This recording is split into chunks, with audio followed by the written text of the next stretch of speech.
Welcome to another episode of your favorite black male-oriented show, the Brother Peel Podcast. This is episode 30-something.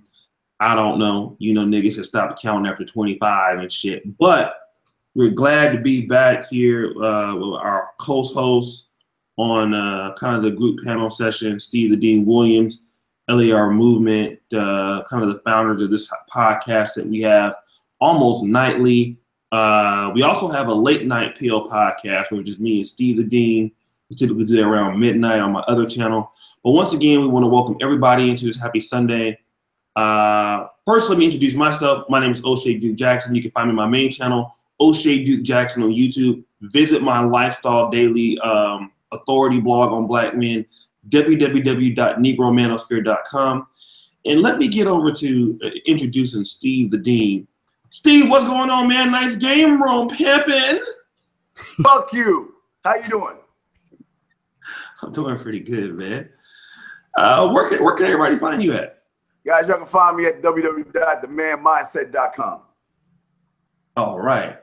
www.themanmindset.com. Okay, cool. And then none other than LAR Movement. Welcome to the show, man. Hello. Okay, what's up? And where can everybody find you at? Just find me on YouTube. I got warrants, so you can't find me outside of here. So we good. We good. Okay. Let's talk about this real quick. Our nation's president, Donald Trump, is not without controversy. Guy advocated for the presidency. He's been in office for a little over 8 months now. He has the lowest approval rating, I think, of any president in the United States history at this particular time in his presidency, or one of the lowest. And now the president has taken aim at high-profile athletes. And before we get to the NFL, let's talk about this dust-up he had with Steph Curry, vibrant point guard for the NBA champions 2 times in the last few years, the Golden State Warriors. As you know, every time an NBA team or NFL team or any major sports team wins a title, they're invited to the White House. Now, I believe when the Golden State Warriors won the NBA title, when Obama was there, they went. But with Donald Trump and some of the things that he said, or maybe people have felt that he's insinuated, Steph Curry went vocal about it and said that he wasn't going. Other Golden State Warrior players said that they were not going. The Cavaliers, LeBron James said if he won, he wasn't going. In fact, I believe he didn't go the year that they won it. And so the president publicly disinvites Steph Curry and kind of had a back and forth with him. Now the president has taken aim at certain NFL players and Roger Goodell for players who are kneeling and not respecting the national anthem. So there's been a whole nother thing that's going on right now in the sports world. Let me kind of get your take on everything LAR Movement if you've been following this. What has been your feeling about Trump versus the NFL versus Steph Curry and these things? It's kind of ironic and hypocritical, and he's got bigger fish to fry, so that's one part of it. The other thing is, should people tell him you should stick to politics and not worry about sports? You know, past that, it's like there are things that this country needs fixed that have nothing to do with athletes coming to the White House or athletes protesting. And the irony, and what makes it crazy is, why don't you just give them the same carte blanche you gave the good guys at the Charlottesville thing and move on if you feel it, if you're that serious. So, I mean, we basically on a precipice of war with North Korea, but you worried about basketball players and football players. They just don't make sense to me. Okay, let me kind of get Steve's a take on it. Welcome everybody in the chat room. Keep the videos liking up. Steve, what do you feel about the president's comments towards these players? Even though, like LAR Movement says, maybe the president should be worried about other things. You have North Korea who's launching missiles over in Japan, or at Japan, kind of close to Japan, crossing United Nation borders. What is your opinion of what the president is saying about the players who are disrespecting the NBA? Sorry, the USA National Anthem. I love it. I love it. Okay. I think finally y'all get to really see what a man is. Everybody's upset at this motherfucker because he's acting like a man and saying what he feels instead of doing all the politicking that most other people do. That's the problem. That's the issue, O'Shea. Well, let's talk about what LAR Movement's point is, because LAR Movement says, hey, you know, you're going to have disenfranchised players anyway. Why are you giving them any attention at all? Well, or isn't there not bigger things you should be worried about?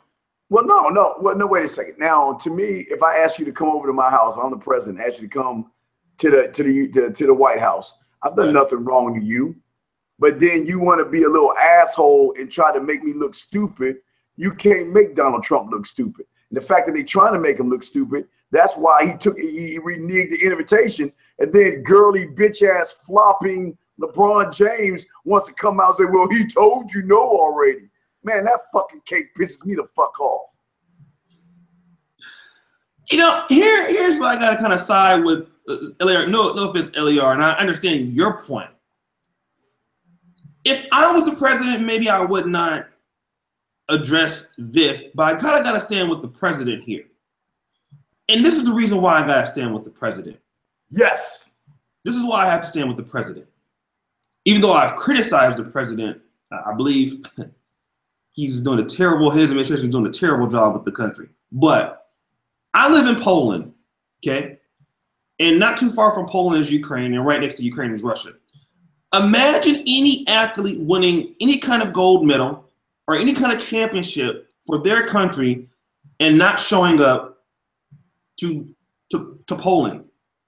The presidents, you know, the players have so much influence on the rest of the nation. And I feel that whether you know it or not, the United States, especially for NFL players, because the NFL is a extensively, uniquely U.S. enterprise. If it were not for the United States, these guys who are in the NFL, maybe you're playing baseball, maybe you're playing nothing, maybe you're on the street selling dope with Pookie and Ray Ray and Junebug. You know, this country affords you the ability to play professional sports. And if you ignore these athletes as they're doing certain things, not addressing them, they have influence on the youth. They have influence on culture. And I think that these people are setting a negative precedence, even though the president is definitely not perfect and he's a complete fucking asswipe. You know, the country cannot be respected if you have players who are benefiting from this country, in other words, disrespecting the flag that the country represents. To me, I think it's a little appalling, and I kind of can't rock with that. Being that, listen, you niggas are the reason why you can play football is because it's a United States fucking sport. Like, this is, stand for the flag, and I'm just saying. Well, maybe you can kind of come back on that, LAR. What's your what would be your rebuttal to that? As far as the anthem part, the anthem wasn't talking about us. We black. If you listen to the anthem, it wasn't talking about us. But past the anthem and the flag and the freedoms of the flag in the military, my granddad was a veteran. Korean War. Uncle was a Vietnam veteran. Got friends in the military currently, and people who are veterans that got out.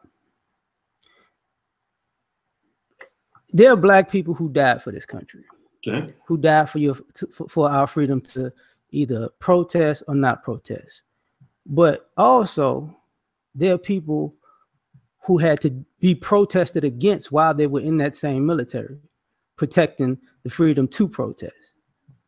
You know, there were people who couldn't use a bathroom or eat in the same cafeteria with the other soldiers. There are people now who are in the military who have fellow soldiers who have Nazi paraphernalia in the barracks, and Confederate paraphernalia in the barracks, and say, fuck you niggas. And that's who you fighting with for the same freedom. So it's kind of like, I mean, if you're going to cut it one way, cut it the other way too, because you can't have it both ways. Do I necessarily agree with the bowing? I think it's more symbolism than anything. You know, I really don't. I see what it's doing now, but until they start really affecting the money, it's not. It's just symbolism. But I guess it's getting to the money now. I know Steve doesn't agree. I can agree that the national anthem was not made for black people, definitely, because Francis Scott Key, who I believe he wrote the Star Spangled Banner, was actually influential in sending blacks back to Africa. So with the Liberia thing, so we understand that. But here's the thing that I gotta say: the NFL, which is a league in the United States, must understand that the people who buy the tickets, typically that support teams, are conservatives, white conservatives. You know, a lot of these guys who are protesting and the people who are egging them on, they don't fucking buy tickets, you know?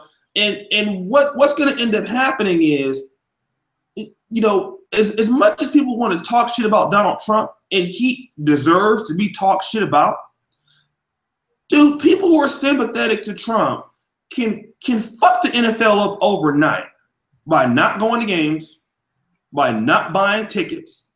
You know, and these fucking players who think it's so fucking funny to be protesting shit, you're not going to be protesting against anything if you don't have fans.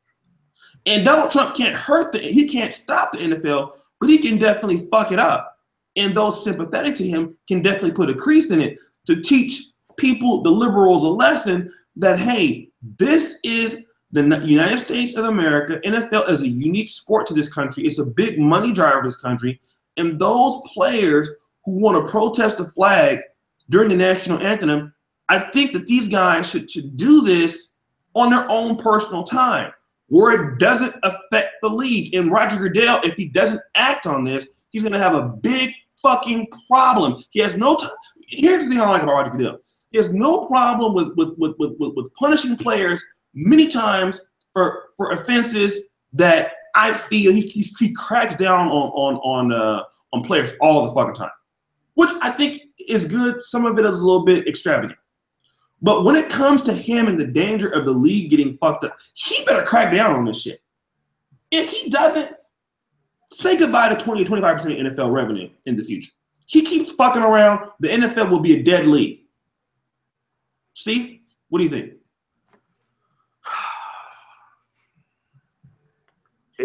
This is the problem. The problem is that these dumb motherfuckers that are taking knees, and these dumb motherfuckers out here that supporting this Kaepernick bullshit are the problem. See, when you're a victim, when the world is against you, all you want to do is act out, bitch, whine, moan, and complain. That's all these motherfuckers are doing. They're not doing shit. What's the knee for? Oh, wait a second. Let me guess. We're taking a knee because white cops are killing black unarmed men. My God. Well, hey. I guess they're doing it every day, O'Shea. I guess you should stay in your home and not drive your car, because as soon as you see a police officer, he's going to get out and fuck you up and kill you. That's how fucking ignorant these motherfuckers are. And to have these millionaire babies sit around taking a knee, half these motherfuckers don't even know what they're taking a knee for. These motherfuckers, and what's even worse is that all you fucking Kaepernick loving sorry sons of bitches out there, you following a bitch motherfucker that is doing it over pussy. He's not even doing this shit because You do know Kaepernick is half black and half white. You do know that. But O'Shea, you know what I always say? Once upon a time, there was a guy named Jesse Williams. You remember him? He got up on BET, and he started talking about Black Lives Matter and all that. And he was the hero of the town, right? Remember him? Mm-hmm. Just like black people. As soon as he got rid of that black woman and married a white queen, everybody forgot about old Jesse. This is just what we do. This is just the flavor of the month right now, because a lot of losers out there who don't have a life look for fucking drama and problematic things. I'm not saying there are not bad cops out there, but guess what? There are bad black people just as bad. There are more bad black people out there than there are bad cops. We can go to fucking Chicago, but I guess what they're gonna say, O'Shea, is this: well, you know, because you know there's a lot of black people, so it's gonna be a higher crime rate on black crime. If y'all motherfuckers should be taking a knee over are these single mothers that are spawning these fucking asshole ass kids that are fucking with these cops. These police officers, there are more cops out there trying to protect and serve than trying to fuck up a motorist. But I understand half these motherfuckers that agree with this, they have no life. They have nothing going for them. So why not join? Look, instead of the Mettown movement, why don't we just join the movement of all these bad cops are terrible. If you're a white cop, you're terrible. All these bad cops. But have you noticed? Have they ever put wood to a black person that speaks proper English, or a black person that complies?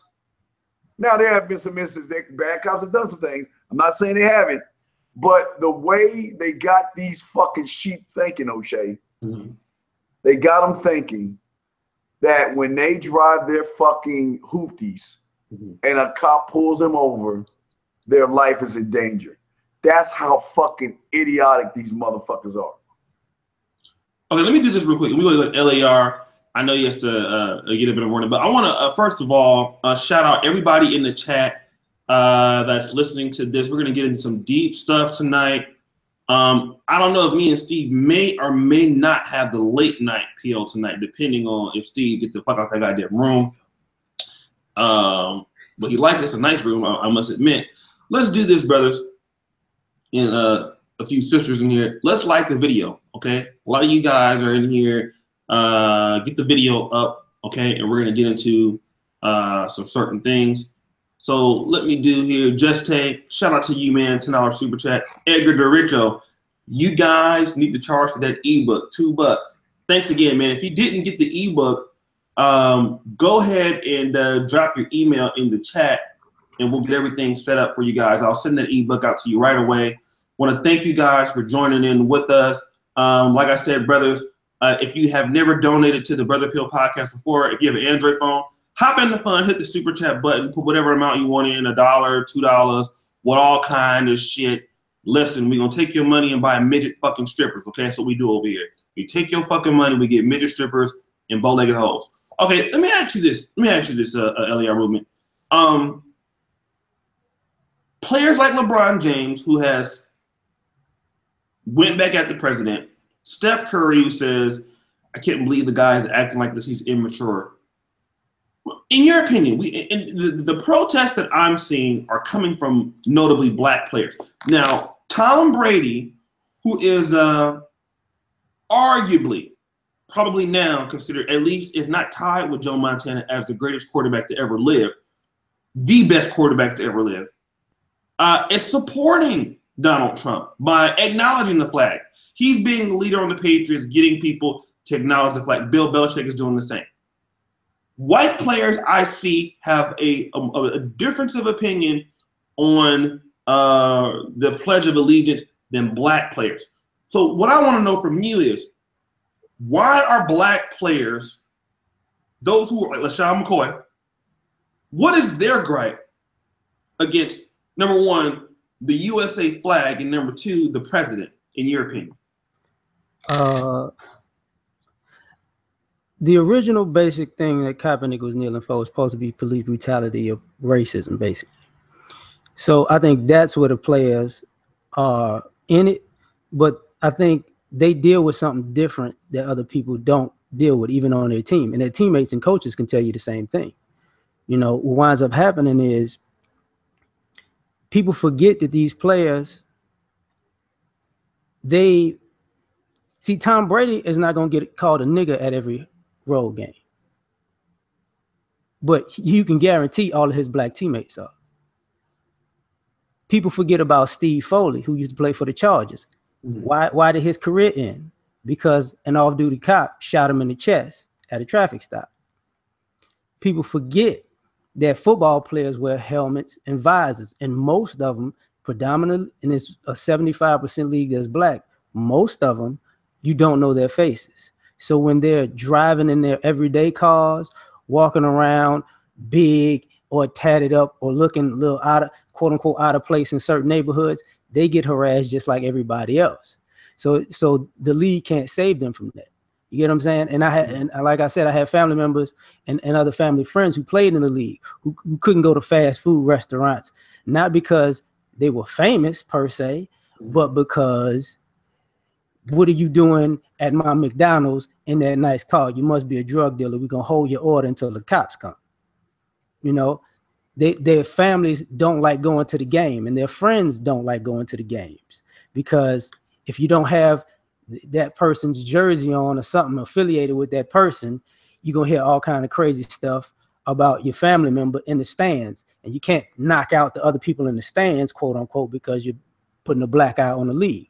Same thing with them not taking their families and children to road games, because they deal with the same thing. It's like, oh, not just you're from this team, you're on the opposing team, you know, this and this and this and this. So they have a different form of things going on that they really protesting against. To me, it's not, you know, necessarily the anthem or the flag, because you ain't gonna never hear Bill Belichick say, I went to Baltimore and they called me a kike, or, you know, some shit like that, or they threw out ovens or some shit. You know, it's not gonna happen. Okay, well, let's talk about this then, right? With the world working as it is now in the United States, many of these guys, although they have the NFL virus and people don't know them.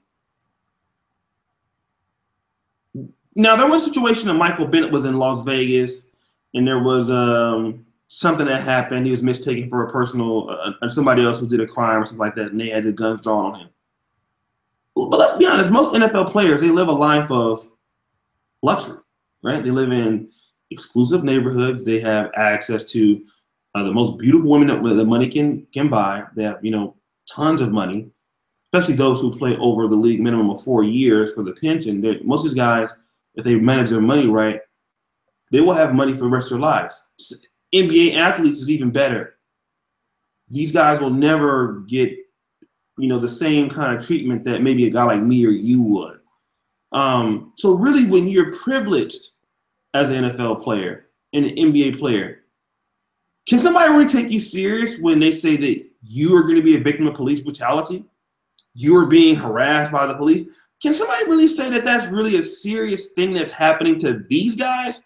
Or is it a crutch that they're using in order to be a part of a bigger movement because they want to lean toward the liberal left, because they hate Trump? They think that, you know, white conservatives are racist. Is that the bigger issue here? To me, that happens with them getting harassed all the time.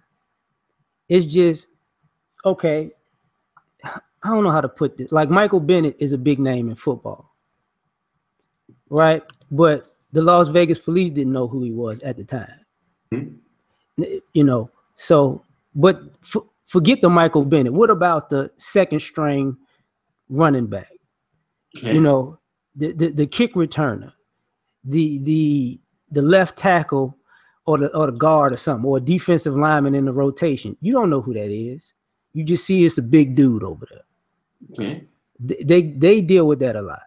But what's the likelihood of him being shot or pulled? I mean, let's be honest. Also, a lot of these niggas are stupid, man. They do dumb shit. You know? Yeah, they are. NFL players. Have you seen some of these Wonderlic scores? What a Wonderlic. That's for a quarterback. That ain't. Well, any kind of test. These niggas are dumb. I hate to say it. Some of them are. A lot of these niggas are dumb. I mean, not all of them, but look at these guys. Look at where they came from. What you talk about if these guys get pulled over by the cops? Like, I've been to Poland for 2.5 years. Do you want to know how many times I got pulled over by a cop over here? Never. Once. And do you know why? I jaywalked and they let me go. What does it say? In Poland, it's pretty racist too, by the way. They're looking for a reason to fuck your black ass up over here. Most times, if you're not fucking up with let's be honest, if you're not fucking with the police and doing something stupid, they pretty much ain't gonna give a fuck about you. They really don't, in my experience, they really don't want to be like, damn, I want to pull this nigga over. They really want to be just like, look, man, I'm trying to get the fuck home. I want to get some donuts or something, man. I got these hoes I'm trying to fuck with. A lot of these niggas do dumbass shit and then get pulled over. Here's the thing. They are people that do. Ezekiel Elliott. Yeah. They are people like Ezekiel Elliott who do dumb shit. Oh my God. When I was talking about the pulling into a drive-thru, true story. That was my family member. Went to a drive-thru, into a Steak and Shake, ordered a burger and some fries. They held him over for 30 minutes because they thought, oh, he must be a drug dealer. So he was wondering why it's taking so long. They called the cops on him, surround him, and blah, blah, blah. Same cousin left that team, went to another team, was a Pro Bowl year, went to the mall. You know, got fucked with by the people in the store till he pulled out his card, and one of the people said, oh, that's you. Oh, I'm sorry. And then he was like, I don't want your shit. I'm gone. Same cousin left that team because he got sick of the city doing that type of shit. Moved to Houston, where I live now, was driving in his neighborhood. He got pulled over in a luxury car. They was asking, are you scoping out the neighborhood to rob people? Mm-hmm. And the cop was looking at his address like, oh, you live here. Mind you, at the same time, Master P was living like across the street. So it wasn't like, and there are other stories about stuff like this, like with other guys that they know. Their agents, if they black, go through this type of stuff. That's why I said it's not necessarily about the players all the time, but it's more so about the people around the players. Okay, let me do this. And Anthony Brian Logan, I sent you a link to your Facebook. Right. Is he here? Yeah. What's up? Oh, ABL. Okay.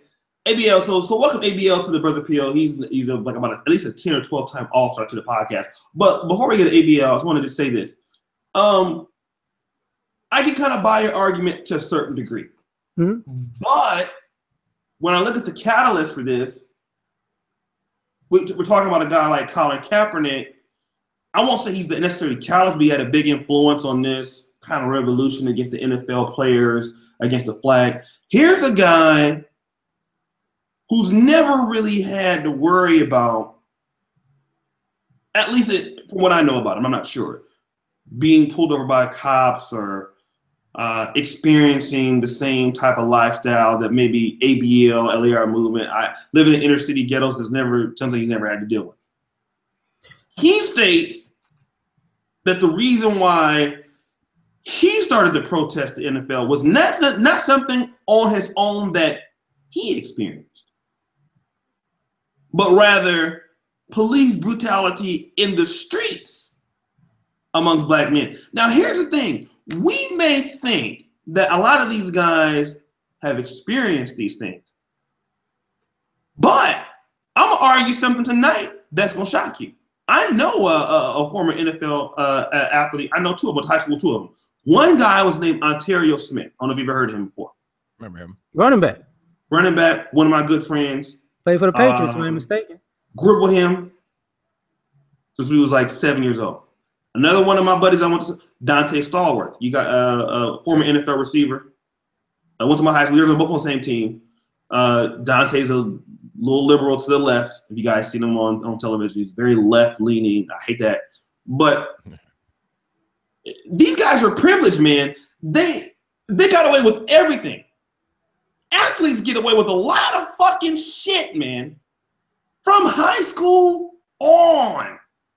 I mean, these guys get bailed out of all types of shit. So when I hear like police brutality against this, dude, if there's any group of motherfuckers who get bailed out of black communities, especially by whites and it's fucking athletes.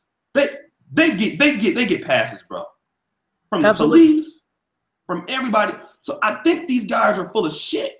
I understand what you're saying. Yeah, it can happen sometimes, but let me get ABL's point of view on this. ABL, why are these players having such a problem with the president? Why are these protests going on in your opinion, as far as the black players are concerned? Well, a lot of it's just for attention. They really want to get attention. You know, just like my man was saying, just like LER was saying, you don't know who these guys are. You always see them with their helmet on. They got the helmet syndrome. If you ever seen that documentary, 30 for 30 Broke on ESPN, they talked about that. And they talked about that's part of the reason why these guys go broke, because they're going to the club and then, you know, they got a chain with their number on it.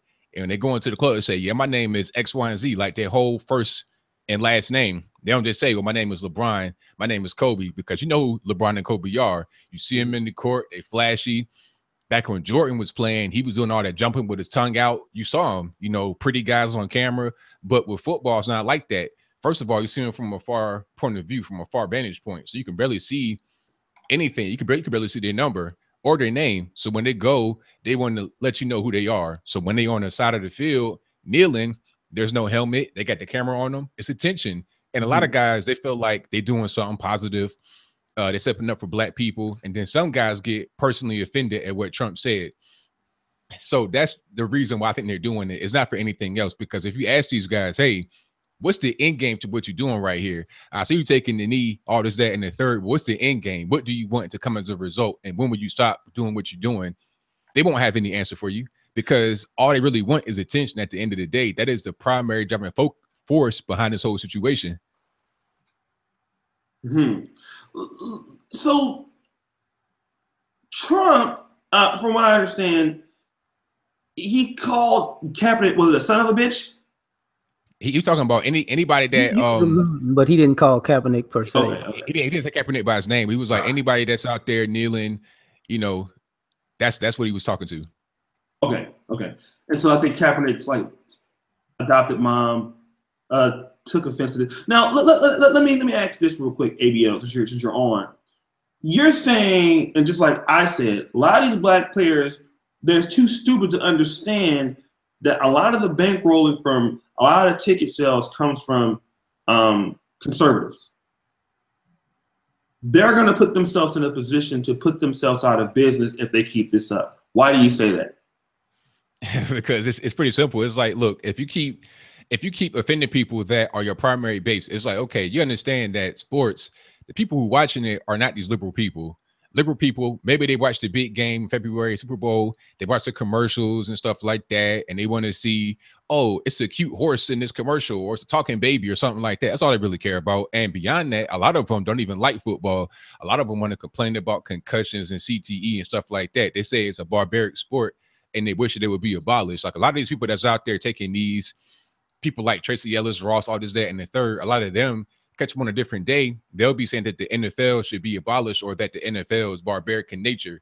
So they don't even really watch the game. They don't know anything about the game. The person that's watching the game, that has diehard connections to their team, these are conservative people that actually enjoy the sport and is not so caught up in the emotional part, the concussions and CTE and stuff like that. People that risk their lives for a lot less, you know, volunteer firefighters. Do you know that 70% of all firefighters in the United States are volunteer?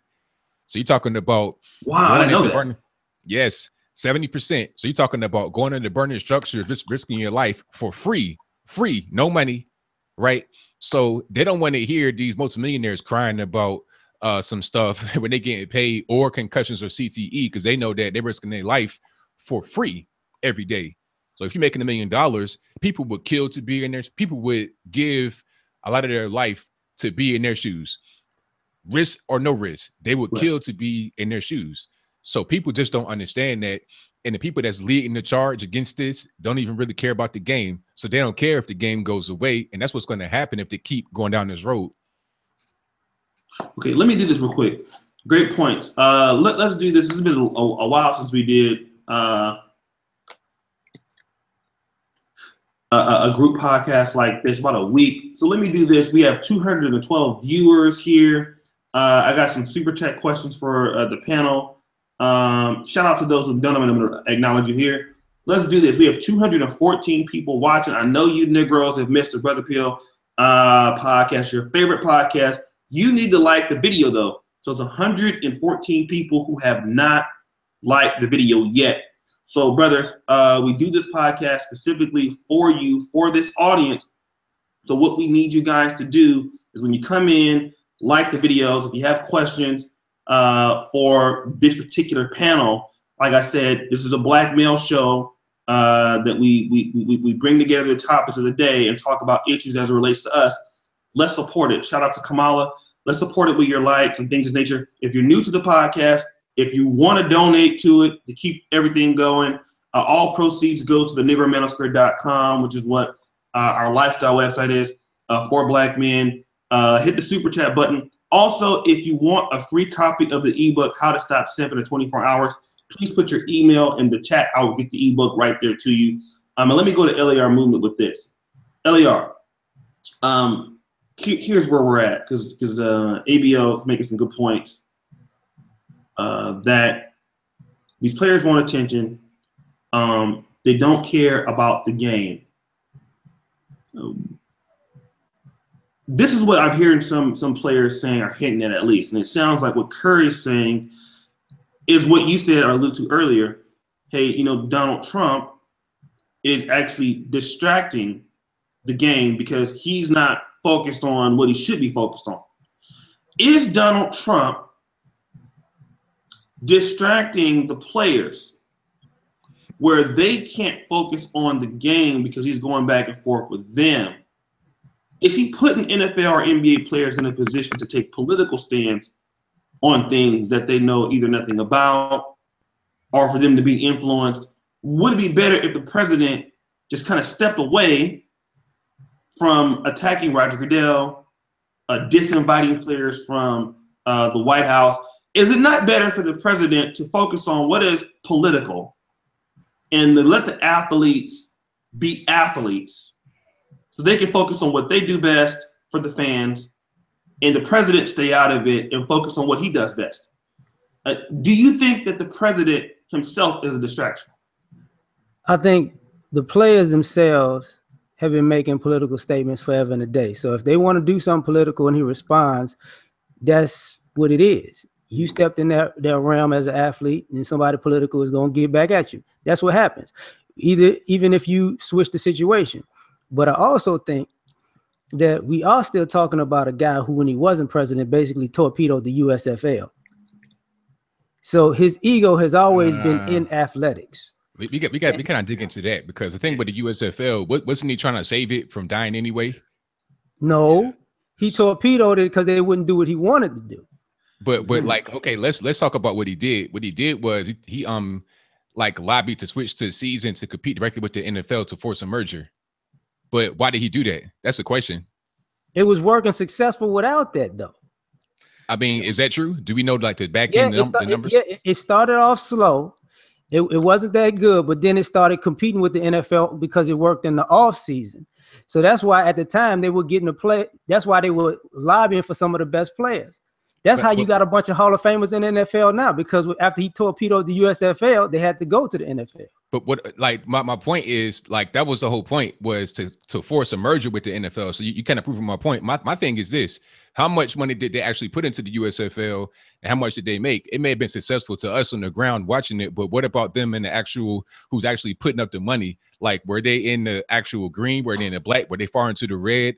Did they project any kind of real profit coming from the USFL? Or was it like, okay, let's just merger with the NFL so we can kind of like break even or make a little bit of money that way, so we can just kind of force our way in?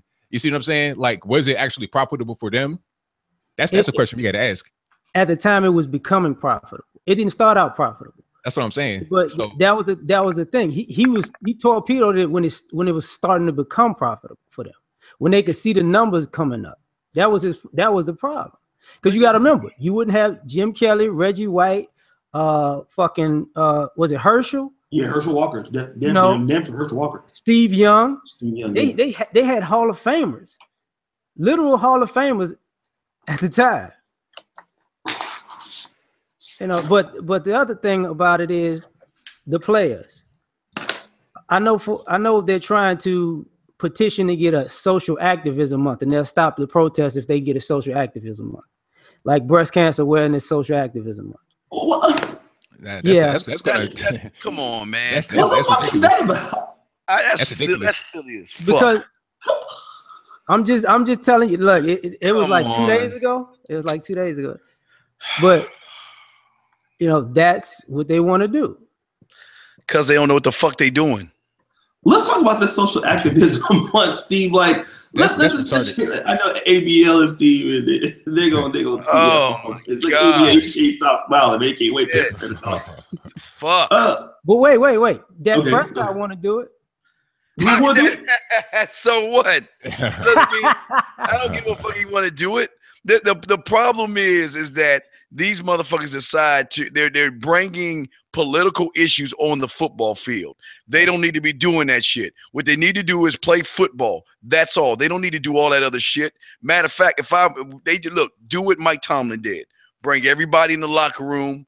If anybody wants to come out and stand or kneel or whatever the fuck they want to do, let them do it. But what people don't understand is that they don't even understand themselves. You got young kids. It is sad and disgusting to see young little boys and girls taking knees doing football and basketball, any kind of sport. They're taking knee. They don't even know what the fuck is going on. But because of the juggernaut called the media, and because most of you motherfuckers are plugged into this bullshit, you believe everything the media tells you motherfuckers. That's what's so sad about y'all. Everything is either a race issue, or it's the man, or it's the cops. But it's so odd that none of you motherfuckers take a moment and look in the mirror and see why it is we get pulled over and why it is we get treated the way we do, because it's not the ABLs of the world. Hell, it's not even the LAR movements. And I don't like that much. I'm just joking, LAR.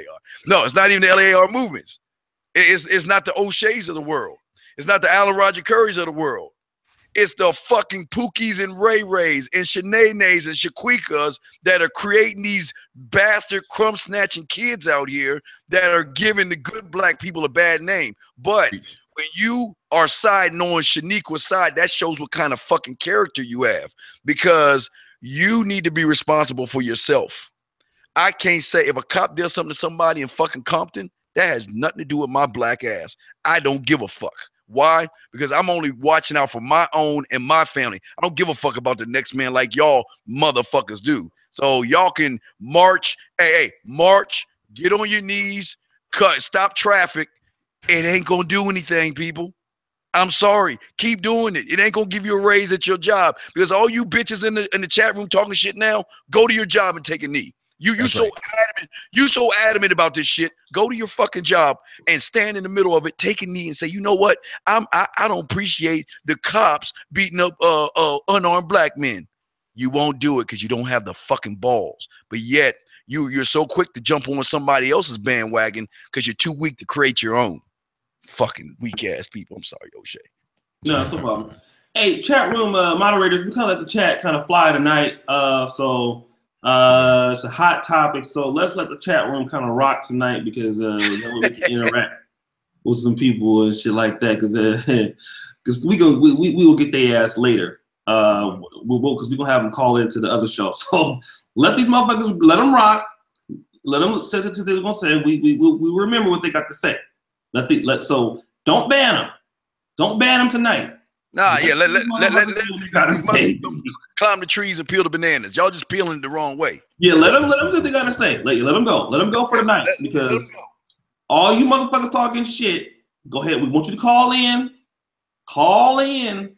Oh yeah, please call in. Well, we don't have the. I love that. Yeah, we don't have the lines over today. We don't have the lines over. Oh, that would have been great. That would have been great. Yeah, we don't have the lines up, because if you want, I can go and try to set all that up. If you want, I can try to. You want to do that? I can go try to. Well, give me a second. I go try to set it up, because these motherfuckers here. I'll try to set it all up. Okay, I'll tell you what. Hold on. Let's Steve, if you don't mind, let's Let these motherfuckers call. All you motherfuckers talking shit. Call in. Not yet. We gotta set it up. We gotta set it up. So we gonna No, Howard, not yet, Howard. Tonight. We're gonna try to set this up. James, stop the show. James Williams player. Hold on. James Williams. Stop the show. Stop the show, dog. Everybody look at James Williams. Don't say nothing. Just look at it. Just look at him. What did James Williams do wrong? He did not super chat, sir. James. Hey,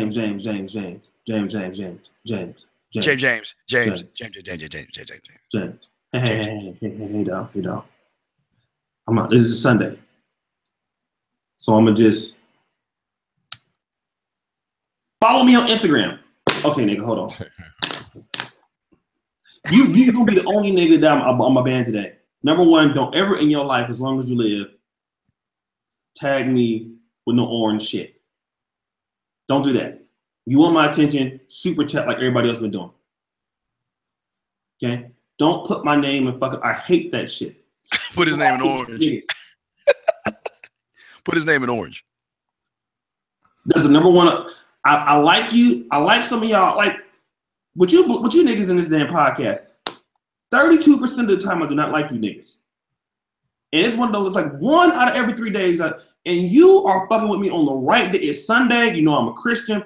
Do not make me cuss your motherfucking ass out. No, bring it back, or JJ. Bring his punk ass back. You got that cheap ass suit on and shit. Bring his ass back. Bring him back. Bring him back. Bring your Jehovah's Witness briefcase carrying suit. Buy one, get none free ass back, motherfucker. Bring this punk ass back.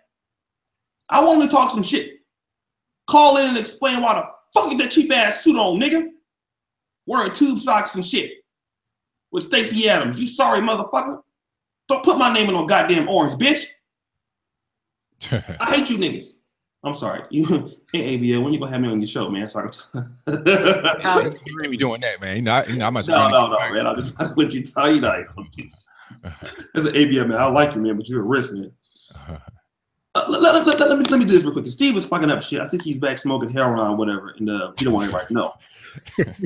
But because you start living around white folks, man, you start picking up weird shit, like start using different drugs that niggas ain't got used to, like mushrooms and shit. So he might be on that. He might be on something. But listen, I gotta ask this, ABO. The president does have a pretty big fucking ego. Mm-hmm. He will go down. Now, I know you like Trump. Maybe I like the nigga a little bit too, but he will go down as probably, if not the worst president, one of the top 3 worst presidents ever. Why you say that? Definitely.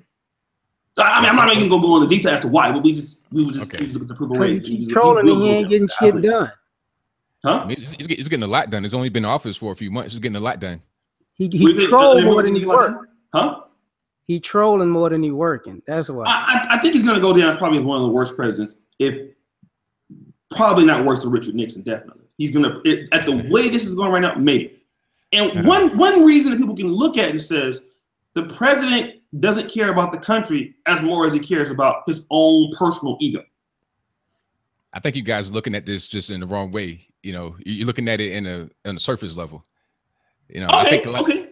I know, does the president, let me ask you this, on whatever level want to be, surface, non-surfaceable, is the president so full of himself that he cannot put the country he serves before his own personal wants and desires? I don't understand why you would think he's.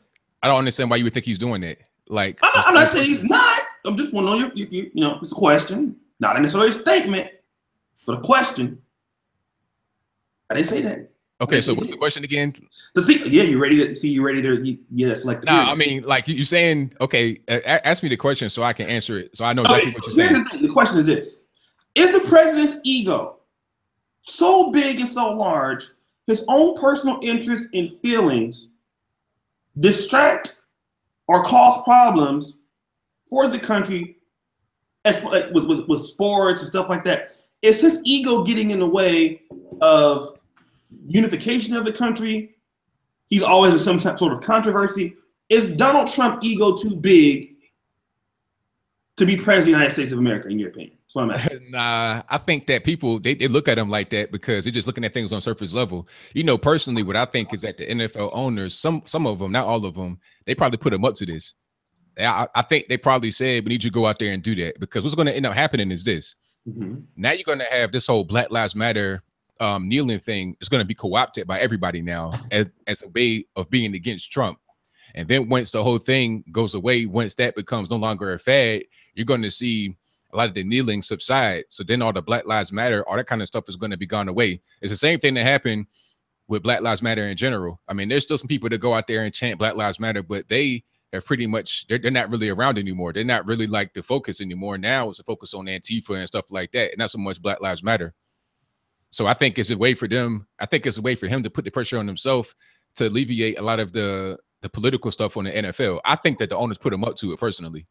Why do you feel the owners put him up to him? It makes sense because it's a way for him to like force something to happen, to put a lot of attention on him and take it off of, like, at first it's going to be for a little while. The player's going to be out there doing it, and that's fine. But then, like I said, it's going to subside, and then you're going to have the white liberals take it over and then transform it into something else. So a lot of the racial stuff is going to be gone, because now it's going to be everybody trying to do it that is focusing their energy against Trump, and it won't be a racial thing. You have a lot of the black players doing it because the league is mostly black, 70% black, right?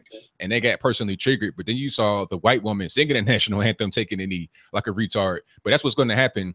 They're going to start to co-opt it, and then it will no longer be a black thing. The racial element will be gone. So then, therefore, it'd be just something that's used against Trump. Matter of fact, I saw some journalists, some guy with a blue check on Twitter talking about, oh, well, now the knee is used as a form of solidarity against Trump. It's a protest against Trump. So once that no longer becomes irrelevant, it's no longer a fad. It'll pretty much go away altogether. That's the way I look at it. Okay, let me do this because I have some people who have super chatted. 231 people in watching the show right now. Hey, let's get the likes up on the video if we can. 229 people watching. Get the likes up, brothers. Like I said, this is the Brother Pill podcast. This is the gold standard podcast in the black male sector of YouTube. So we need you to support it by getting the likes up. Let me do this real quick. There's a question. Trapstar Bango, he donated $4, and then Black Lion. We're gonna get to those real quick. Black Lion 777, he says, I think Colin Kaepernick is not genuine. I agree. Trapstar Bango, who better to protest than a guy with the platform? Okay, this is a good question that I don't know. I don't know if I can agree with it, but what though? What's the end game? Like, anybody that agrees with Colin Kaepernick and what he's doing, what's the end game? What you want? Like, somebody said on my Facebook, they want equality. Equality to who? Equal to what? Equal to what and how? That's like, and then if you don't get it, but you're going to always do it until the end of time. So you're just going to keep kneeling your whole life for what? What's the point? It's retarded. You're going to kneel your whole career. Nothing changes. It's dumb. It's just for attention. That's the end game. That's the point, is attention. Attention.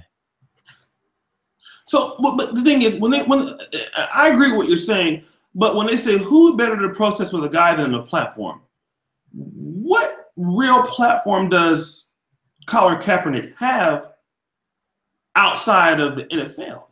Social media, which is not really his own real platform. I mean, because here's the thing: this is what I'm saying. The NFL is the NFL, regardless of social media, regardless of, you know, like, and to be fair to us as YouTubers, yeah, we are YouTubers. We have a platform, but it's not our platform. We're on YouTube. You know what I mean? Mm-hmm. If YouTube says you guys aren't on this platform anymore, we're fucked. You know what I mean? Mm-hmm. And that's what I'm saying. Like, he's not like Magic Johnson, where Magic Johnson has like his own businesses, his own things.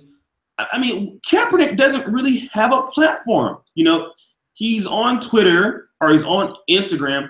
He doesn't have anything that he really can speak on. You know, he doesn't have. I mean, that's the thing with black people in general. When they want to take these little fucking stands and shit, they don't have platforms or financial backing or anything to make changes. You know, that's why they call it social justice warriors. They should call it social media justice warriors. That's why can't nobody take these fucking niggas serious. I was getting ready to get on right. Let me go to LER moving before I get started, man. LER, this question that your brother had. He says, who better than the protest with the guy with the platform? Does Colin Kaepernick really have a platform to make change against the NFL or hurt it, in your opinion? At this particular point, no, because he's not playing in the NFL. Okay. But like I said before, because he's referenced about all of this stuff, but he ain't the one doing it. But like I said a while ago, he had the platform when he did it, but it was the position. See, that's where it was the position. Nobody gives two shits if the left guard decides to take a knee. That's what started it, the position. But now, in my personal opinion, I think because of what the president just did, he forced the hand of the other quarterbacks who couldn't speak against it. Because guess what? Who makes quarterbacks rich? The wide receiver and the running back. Do you want to mess up that relationship to mess up your money? No. Because remember, previously, people like Drew Brees was like, I ain't with it. Now Drew Brees speaking against stuff. People like Tom Brady was kind of like, I ain't with it. But now he's in some ways in solidarity, but not. I mean, that's the issue, because if Eli Manning said, I ain't with it, and Odell said, no more one-hand catches, Playboy, what you gonna do now? So, that's where it gets tricky. Because they won't block for your ass, especially at the quarterback position. Okay, let me do this real quick. Let me go to ABL. So there's I think, well, Steve's not, Robert, I'll get when Steve comes back, explain how Cap is simping out. I'll get Steve to explain that. Al Cheddar, shout out to you for $3 super chat. If you guys want to have subtopics and want us to ask questions on the Brother Pill, you guys know this is how it works. Okay, we have 222 people in here watching. Get the likes up. If you guys got a question for the panel or for me, you Negroes know how it works. If you have an Android phone, super chat it, okay? Like this is the same rules. Let me stop the show real quick. You guys mind? Go for it. Stop the show. I hate to tell you niggas this every show, okay, but I'm gonna tell you like this. This is a show for black men, okay? One of the reasons why that they didn't think that we should do a show or do anything for niggas because they said niggas were too cheap. Now, I'll prove that that's not the case, right? Even ABL can know, like, when it comes to these chats, like, you guys listen, you guys support, okay? Here's the thing. To keep these things going, right? We just responded on the Negro Manosphere to Damon Young, okay? And Very Smart Brothers on your behalf due to the super chat money that we get on this side. This is a show for black men, okay? We do this every night, sometimes at midnight. One of the things that I hate is when you try to contact me by putting my name in orange. That's one thing I hate, because what that shows me is while other people are contributing to the show, and thank you to the brothers that do that by super chatting, you're trying to freebie a nigga. Don't play me. Okay, I put too much work into this shit. The other brothers put too much work in this shit to give you guys entertainment and podcasts on the daily. Okay, take that bullshit somewhere else. That shit it doesn't work here, and it won't. I will clown your motherfucking ass. You guys want a good show? You guys want a stuff catered towards your black ass? You need to contribute. If you want me to direct something in a show, you guys want me to ask a question, you support the show with your money. The black women support their shows with their fucking money. You niggas gonna support this shit with your fucking money. Because if you don't, you won't have shit. So I'm teaching you niggas how to respect those of us who do shit for you. You niggas gotta pay. When you niggas pay, then we give you free ebooks. Kamala, I know you've been following me for like 200,000 years. Kamala, I ain't really got a problem. I'm talking to other niggas for the most part. Kamala been good to me, but you other niggas that do that shit, let's not rock with it, okay? This is not how we work, okay? We're a black male show. We do shit for you niggas, you Negroes, however you want to say it. Y'all know how I love you like a play cousin, but respect the platform. All right, this is how we got to do it. This is what we do. So let me do this real quick. You see. So let me ask this question real quick. I'm gonna go to ABL. Al Cheddar says, if black athletes really want respect, why not strike? Let's talk about that. Can we talk about that real quick, Anthony Barlow? Let's talk about it. Why? Well, he can't wait to get this one. I'll take it a step further. Okay, let's let ABL get on this, and I think Howard wants to get on to the show. ABL, why are black athletes not striking in the NFL or in the NBA if they feel like they can't get a certain way?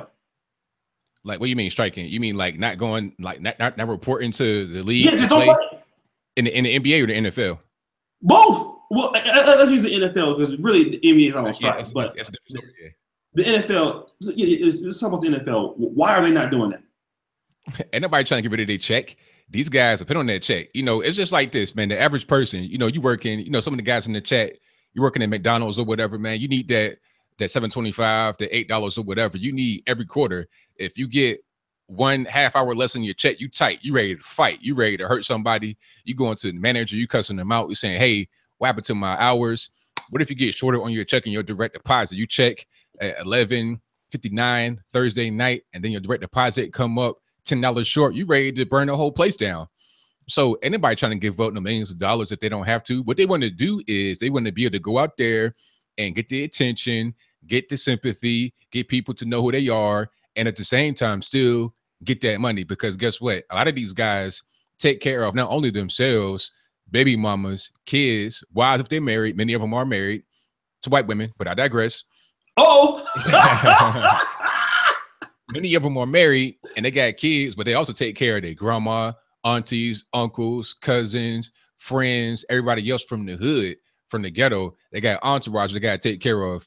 And then when the payday comes for the NFL players, everybody hitting them up. I was watching, like I said, 30 for 30 broke, and it was one guy who was saying that when the payday came, his friends, air quotes, friends and family knew the payday better than he did. They'd be outside the actual facility on their car, leaning on their car, talking about, hey, man, I need $300 on my car note.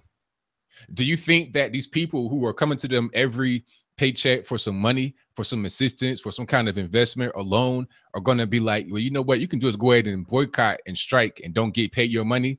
Come on. These people got real life situations going on. People got to eat food every day. They got to have somewhere to live every day. You can't just say, well, I don't want to play no more. They want to still keep getting that money. They want to still keep being able to go out there and do what they got to do to eat. But at the same time, they don't want to be looked at like they soft or whatever. So they're going to go out there and protest. Now, what's going to happen if this continues, they're going to see the ratings continue to decline.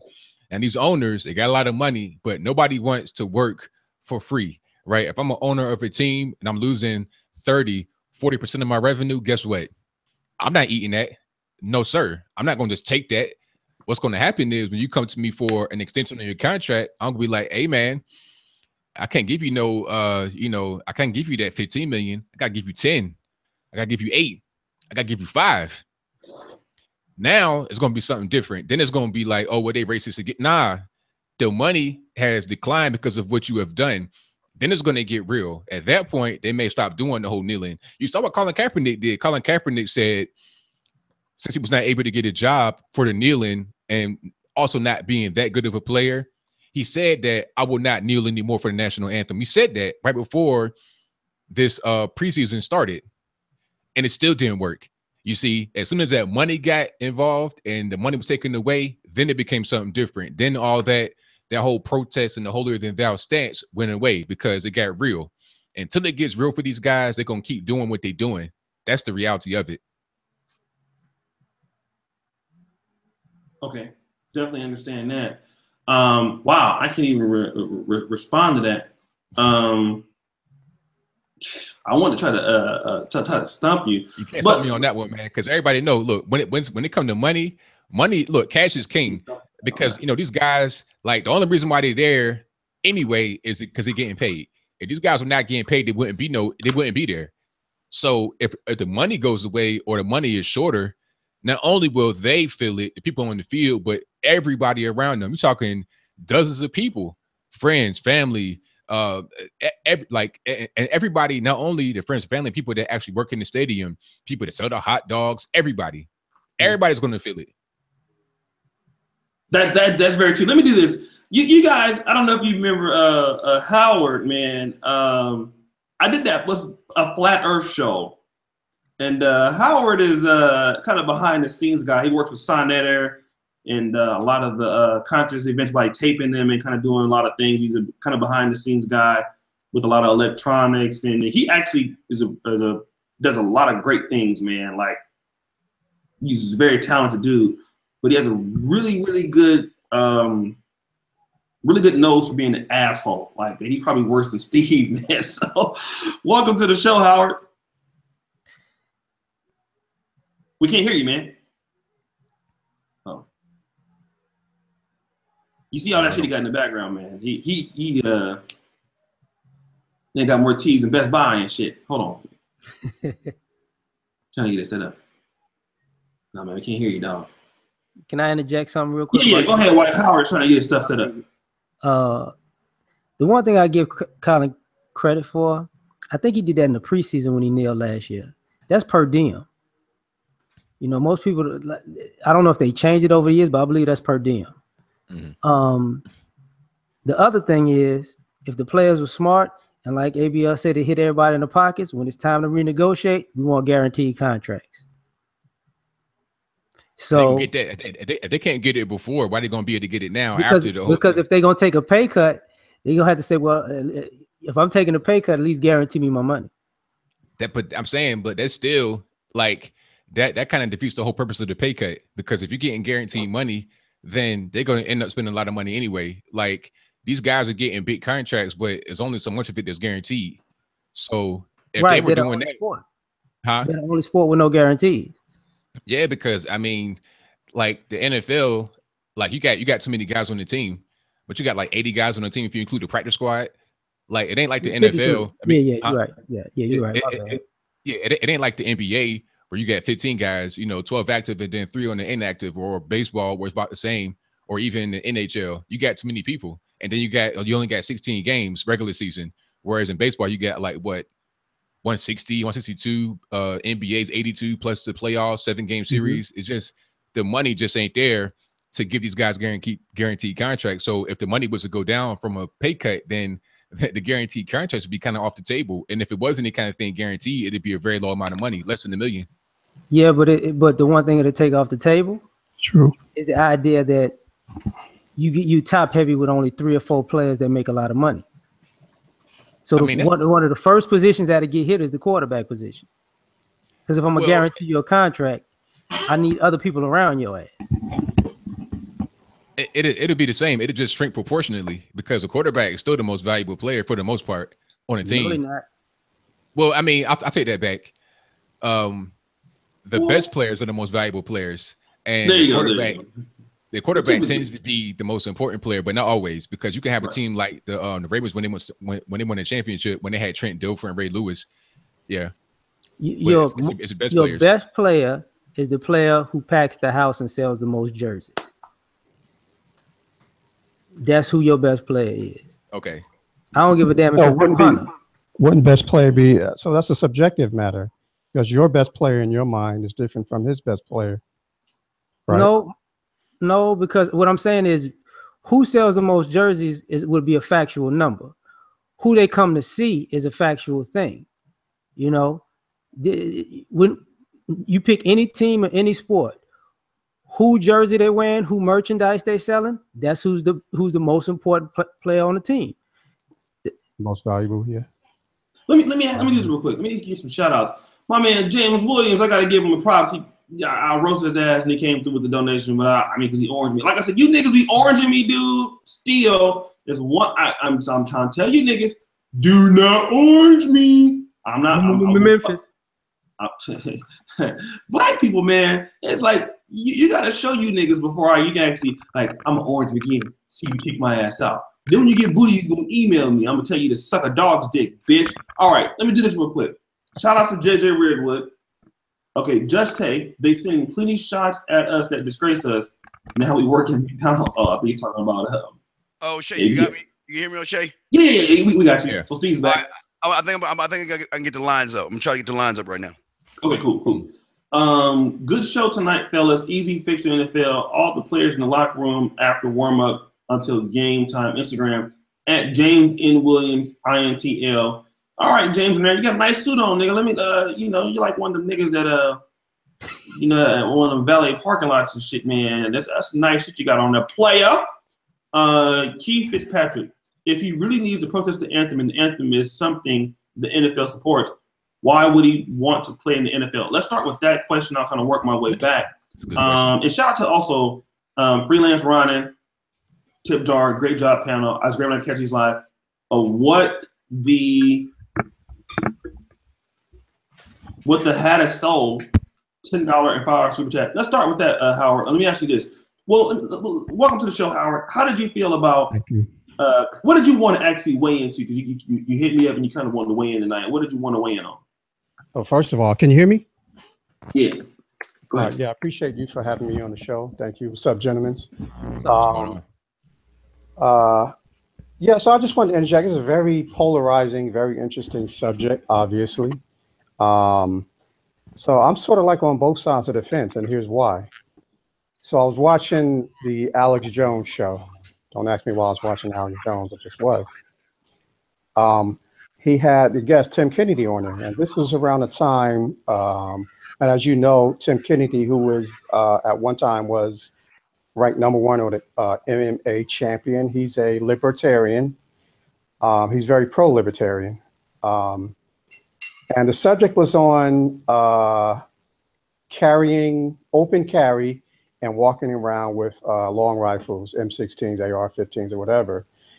And his position was that we or you have these freedoms, and that just like muscles, they need to be exercised. So we go out and we walk around with our long guns because we can. We walk around open carry because we can. We're exercising our freedoms that were granted to us. So at the same time, with these NFL players, I'm on both sides of the fence of the matter. And so with these NFL players, they're exercising their freedoms. Okay, we are not going to stand for the national anthem for various reasons. So on the other side of that coin, my thing is this, is the NFL a private entity? Do we have the right, do athletes have the right to play for the NFL? Or is it private? Is the NFL public? It's private. They have no right to play. It's a privilege. If you get hired, then that's a personal choice to hire or fire. It's a private entity. Yeah, my frustration with it is, for one, like, what's the end game? Like, what is going to be the end result of all this protesting? You know, is it venting frustrations? We mad at the president? So in this white man system where they own the teams and we beg to be players, or we beg to be employed. So you guys allude to that already. You got to play by their rules. They say, hey, we want you to pay homage to the country. You get to salute the flag. If you don't, your ass is fired. Like, I don't see what a protest is, you know, in that. And I hope I'm not sounding redundant. I know you guys touched on it already. So I'm on both sides of the fence. Hey, there shouldn't be a big deal. If you want to sit down for the national anthem, why not? I'm a veteran. I'm a combat veteran. It wouldn't bother me. At the same time, you know, you're begging to be a part of that system, but you want to play by your own rules. So, right. I totally agree. What is the end game? That's my question. That's $1 million question. I've not got a straight answer for anybody that really seems to support it, because there is no end game. All they want is attention. That's the bottom line. Like, if you ask anybody that's out there, what's the end game? What's the point? There really is none. It's attention. I always thought that all them superstars should have the balls to make their own league. If you really hated that bad, get your own league. Nobody is gonna go to see the owners play and the scrubs play. If you want out that bad, start your own leagues. Everybody just retire Like if you say everybody who protested said, fuck it, we're retiring and we starting the next NFL. Nobody would get, you know, oh, you're not gonna watch? Yeah, you're gonna watch. Because guess what? The people that's left, you don't want to watch them. I mean, anybody watching the 49ers right now? Dude, I don't want to talk here's about the problem. The problem with that is the guys that would be able to start a league would get the money from the guys that own a league right now. So see, that's not how you got to go about that. You got to be able to be, you know, a person that is innovative to be able to create something that people want beyond trying to get money from people that already own what you have. You know, you got to be like a Steve Jobs being out there to create the iPhone, to create a totally new lane and generate money from that. You can't be trying to take money from the NFL as a player and then invest that into another NFL, because you're always going to, you're already behind. Right. It would not be able to compete with the NFL. Isn't that what capitalism is about? Competing, though? Oh, yeah. Let's see. But you got to be realistic at the same time. How are you going to be able to compete with the thing when you're trying to get money from them to start it? Because it's entertainment business. People want to be entertained. If sorry people are not going to entertain you. You're not watching the WNBA because it's not entertaining, because them girls can't play basketball the way you like it. I mean, I understand what you're saying, but it's much more than just the guys on the field that are able to put, you know, on an entertaining game. It's much more than that. You got to have the money for marketing. You got to have all kind of insurances. You got to have stadiums. You got to have all kind of stuff that's beyond just the players. The players are just one piece of the pie, and you got to be able to have all of that to be able to have something that will be able to compete with the entity known as the NFL. But you have players that have their own brands. They have their own social media. They have their own markets. So this is basically the best and most ripe time to try something like that with current players. Because I can guarantee you, even if you did, you talking about players revolting and forming their own league? Yes. Yeah. Them niggas ain't gonna do that shit. That shit gonna I mean, I'm saying they ain't got the balls to do it. And shit. They ain't got the balls to do it. Them niggas ain't gonna do that shit. Come on. The money, I mean, the money, man. You got to have the money. Yeah. Hey, because the demographics of the people who buy tickets are mainly white people. Whether it's rap, hip hop, the entertainment, people who buy tickets are white people. And I think right now, like what he said, are these dudes working against their best interests? They probably are. You know, they're $40 million slaves. Just go ahead and do your job. And if you want to protest something, do something constructively. I think these are just empty notions and shit, man. No, here's back to the question: what's the fucking end game? Here's the thing about that. When it comes to the tickets, right? Yeah. People buy stuff when they're winning. When the going is good, when the getting is good. We all bandwagon jumpers. Huh? Yeah, with the bandwagon jumpers, we know. Right. But so also the thing about that is, black people don't buy NFL tickets or NBA tickets because they don't want to deal with all the white people in the crowd. But if there's a winning team full of black people, because I went to HBCUs, it's just when you win it, it's 100,000 people there, just like it's 100,000 people at another college. They'll pay for the money. They'll pay the money and show up if you win it. I agree. You know, that part is where it's at. You got to be able to get into business. Like you gotta have so much money. It's just like this. Think about it like this. You know, the NFL guys trying to get money from the NFL owners that they get from playing to start the NFL team, or a whole league. Actually, a whole league is the equivalent to a McDonald's worker trying to get his money that he makes from the owner of a particular franchise in the McDonald's to open his own McDonald's. Think about this. The average guy, you might $8 an hour working at McDonald's. Even if you are upper level management, you're getting paid 30, 40, 50, maybe 70,000 a year. How are you going to be able to save that money and come up with $2 million liquid cash to open the McDonald's? Not even thinking about the expenses you got to have to operate the McDonald's. Sure, that's where's money going to come from? But that's the thing. You don't have to borrow money from the owners per se.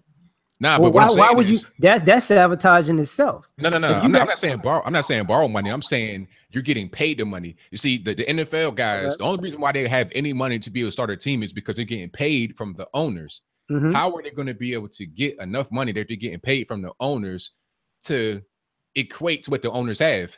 It doesn't make any sense. It's called group economics. Yeah, group economics. And you got people outside that are millionaires outside of that arena. But yeah, even with the NFL, even with the current NFL, it ain't always just like a Jerry Jones where it's like the sole 100%. You got investment groups, like they have group economics as well with guys that have more. You see what I'm saying? Like the money just don't add up. Like you have one owner or one of the owners, he could be a 30% owner. The money that he makes and contributes to the player through the group is much more than the player will ever get from even that 30%. So the numbers just don't add up. The money ain't there. You're not going to be able to do the equivalent. Go ahead, go ahead. And I know it's all hypothetical because, like O'Shea said, these motherfuckers ain't gonna do shit. They scared. No, they're not. But we all like. But here's the thing.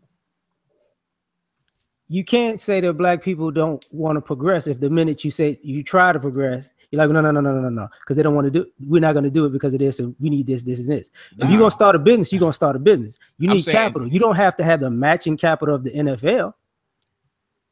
I mean, Vince McMahon started a league with like $150 million. It was a whole league, marketed and everything. The XFL? Yeah. What happened?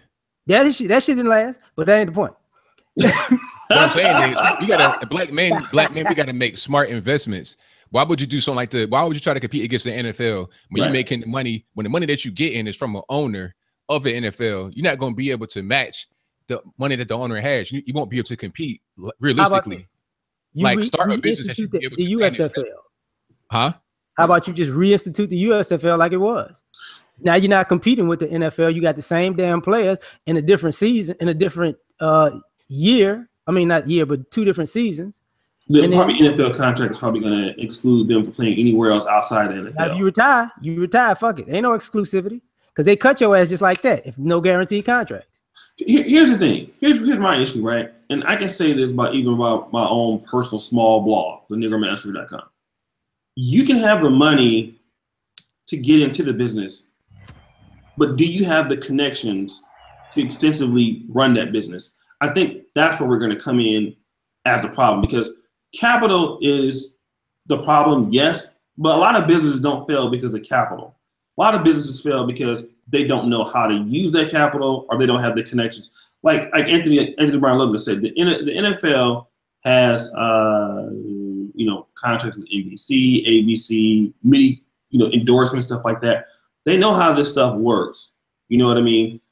And the thing is, to get into that market, even if you have some of the money, who's to say that you can start a new league with a guy that has the experience to run the league? I mean, look at Goodell. Goodell has been in the league in some format for over 30 years.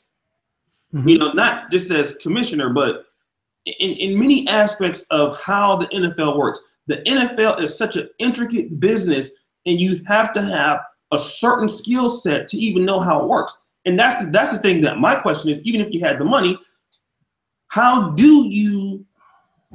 gonna lead the organization, especially if it's black, who has the skill set to make it grow? Okay, here's the thing. Just like this is one thing the NFL does blatantly in front of people's faces. They do have black people who actually have that skill set. Okay. But look at most teams, they give you if you become a coach, you got to have like a 2-year waiting period, an internship or whatever. Mm-hmm. They don't do that with the white players that become coaches. The black players got to go through that. They do the same thing with upper management. So they have guys who've been in the league and in that system behind the scene for years, decades. But they would never be in that position because of the color of their skin. They do have people who have the knowledge, and the players themselves and their agents have the connections. I'm just saying, that's why I say they ain't got the balls to do it. That's very interesting. And harking back to what you said about what African Americans don't go to football games because they want to avoid white people. That's very interesting. It's got me thinking real hard. Yeah. I just wanted to say that. Oh, so what about, okay, so speaking of new leagues and everything, what about Ice Cube's 3-on-3? And anybody have any insights on that? That was fun. I like Mahmoud Abdul-Rauf and all the other players. They're older, but I like them. But like on the business end, how is it doing? Any insights on, you know, the business end of the league and how it's performing, projections, anything like that? It's done now, but I think for the season, right? For the season? Yeah. Okay. They did profit because they got sued for some bullshit. So anytime you get sued for something that's frivolous, you made some money. I don't think they went out over the top. They may have profited. They may not have profited. I mean, you got to be a look at what they back in for that.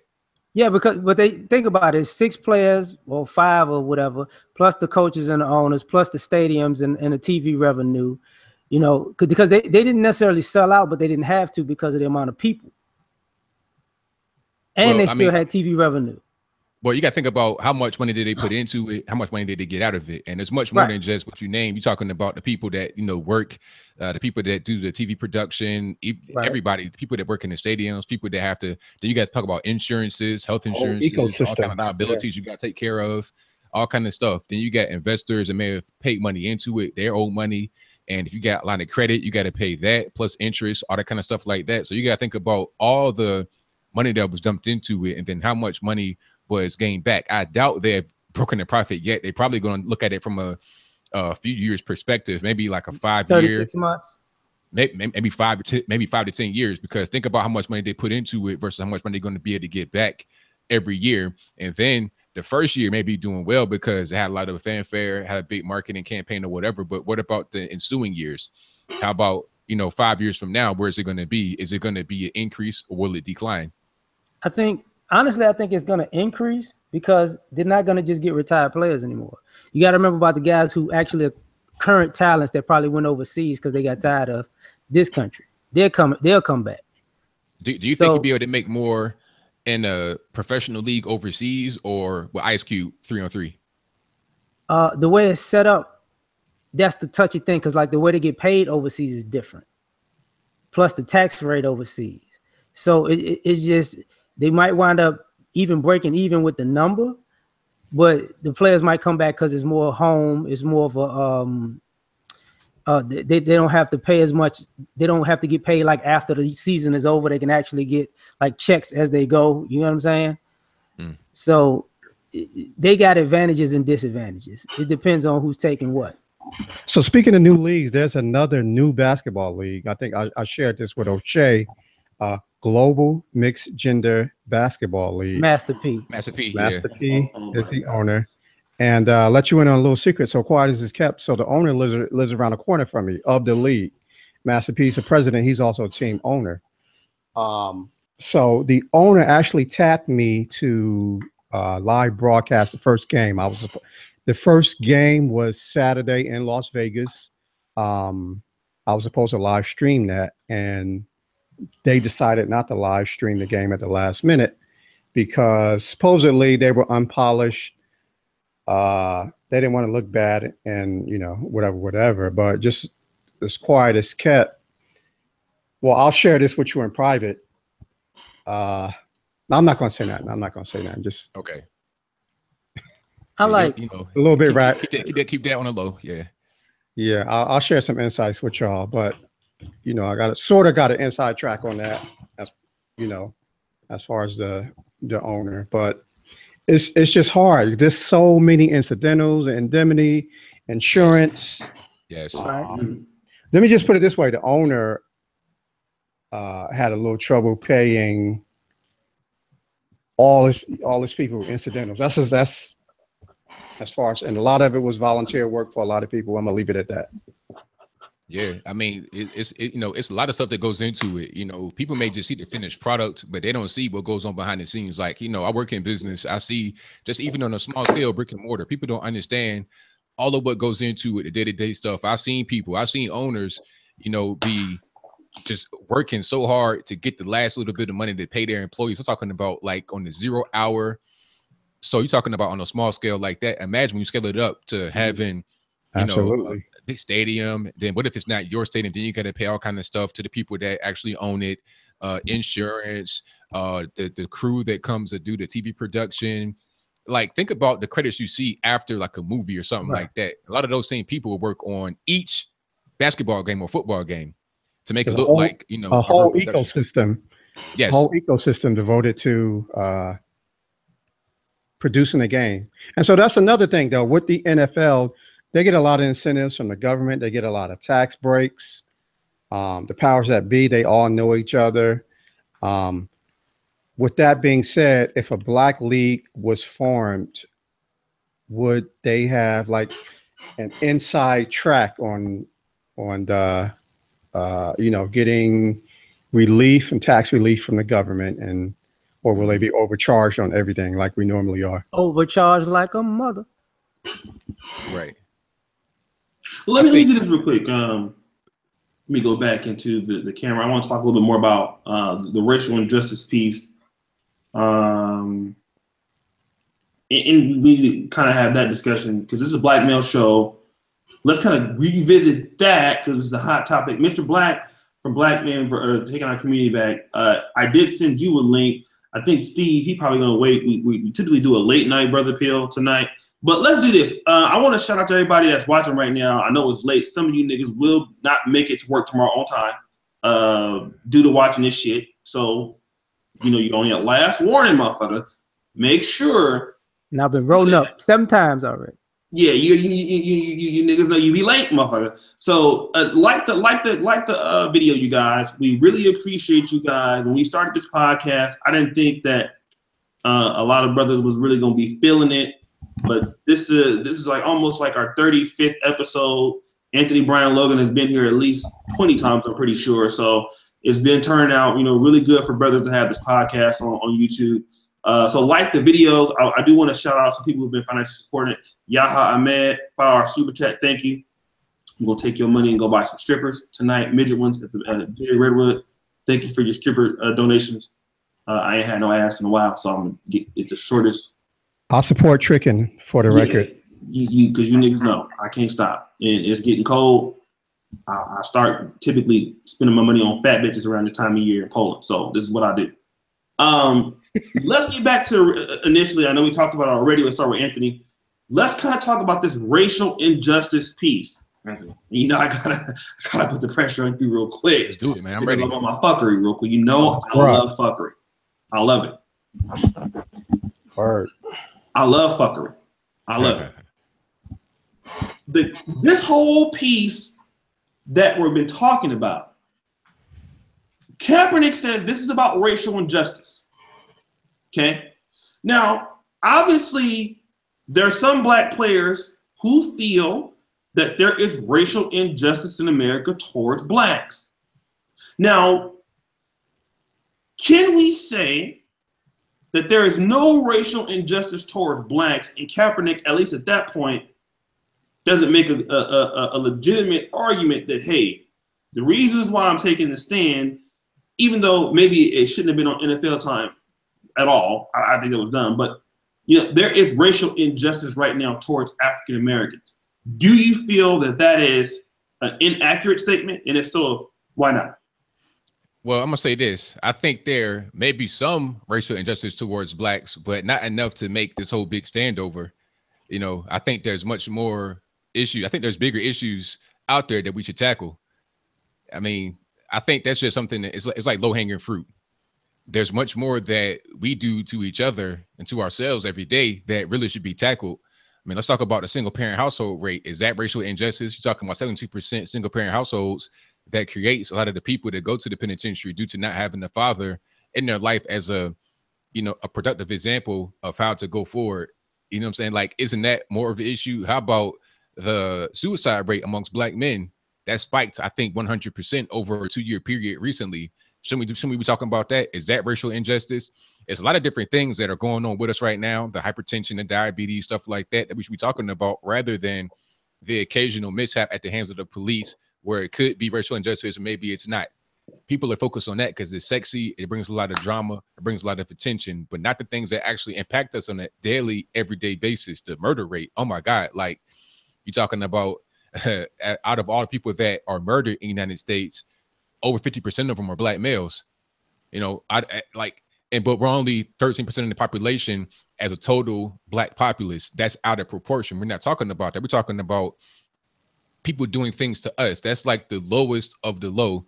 It is a problem, but it is a low problem. We need to focus on the bigger issues and work our way on down. Prioritize things in order of importance, not in order of how they make me feel and how much attention I get when I talk about it. Well, let me but he said if there is racial injustice for African Americans. Yeah, let me ask you this. So Howard, you said you feel Anthony, you feel that there is some. It could be some. Yes. Can you explain what you mean when you say some? I mean, maybe there's an incident here and there where somebody is unjustly when they done wrong because they black, but that's not. It's so uncommon. It's not even worth talking about, in my opinion. Okay. You know, I like somebody to be able to prove me wrong, because you're talking about how many black men they get shot and killed every day by other black men. Like, how many black men die per year from homicide? You're talking about like 7,000. So is there 7,000 police shootings every year that's unjust against black men? Like, how many of them that happen are unjust? 5, maybe? Less, 2 or 3? How many? Versus 7,000. That's apples and oranges. Well, let's do this. Howard, I'm saying what I'm saying is we got problems in the black community. Let's rank them in order of importance and deal with them that way. Deal with them in order of importance. Prioritize things. You can't just say that, because 2 black men got shot by police and it was unjust. That's a bigger problem than the 7,000 black men that get shot and killed every year, or the 17.5 million of babies that have been aborted since 1973 Roe v. Wade, or the fact that you had more black babies aborted than were actually born in New York City in 2012 by a margin of 6,500. Aren't those bigger problems? Shouldn't we be addressing that first and then the smaller problems afterwards? Am I wrong about that? No, you're right. I think you're right. But let's do this. Howard, let's let Howard respond to, because Anthony Brian Logan feels that could there be racial injustice in America towards some blacks? Could be. Is it big enough for you to take a protesting stand and just kneel with not real any end game, no real end result? No, there are other problems that are facing black people. Howard, what is your response to what ABL is saying?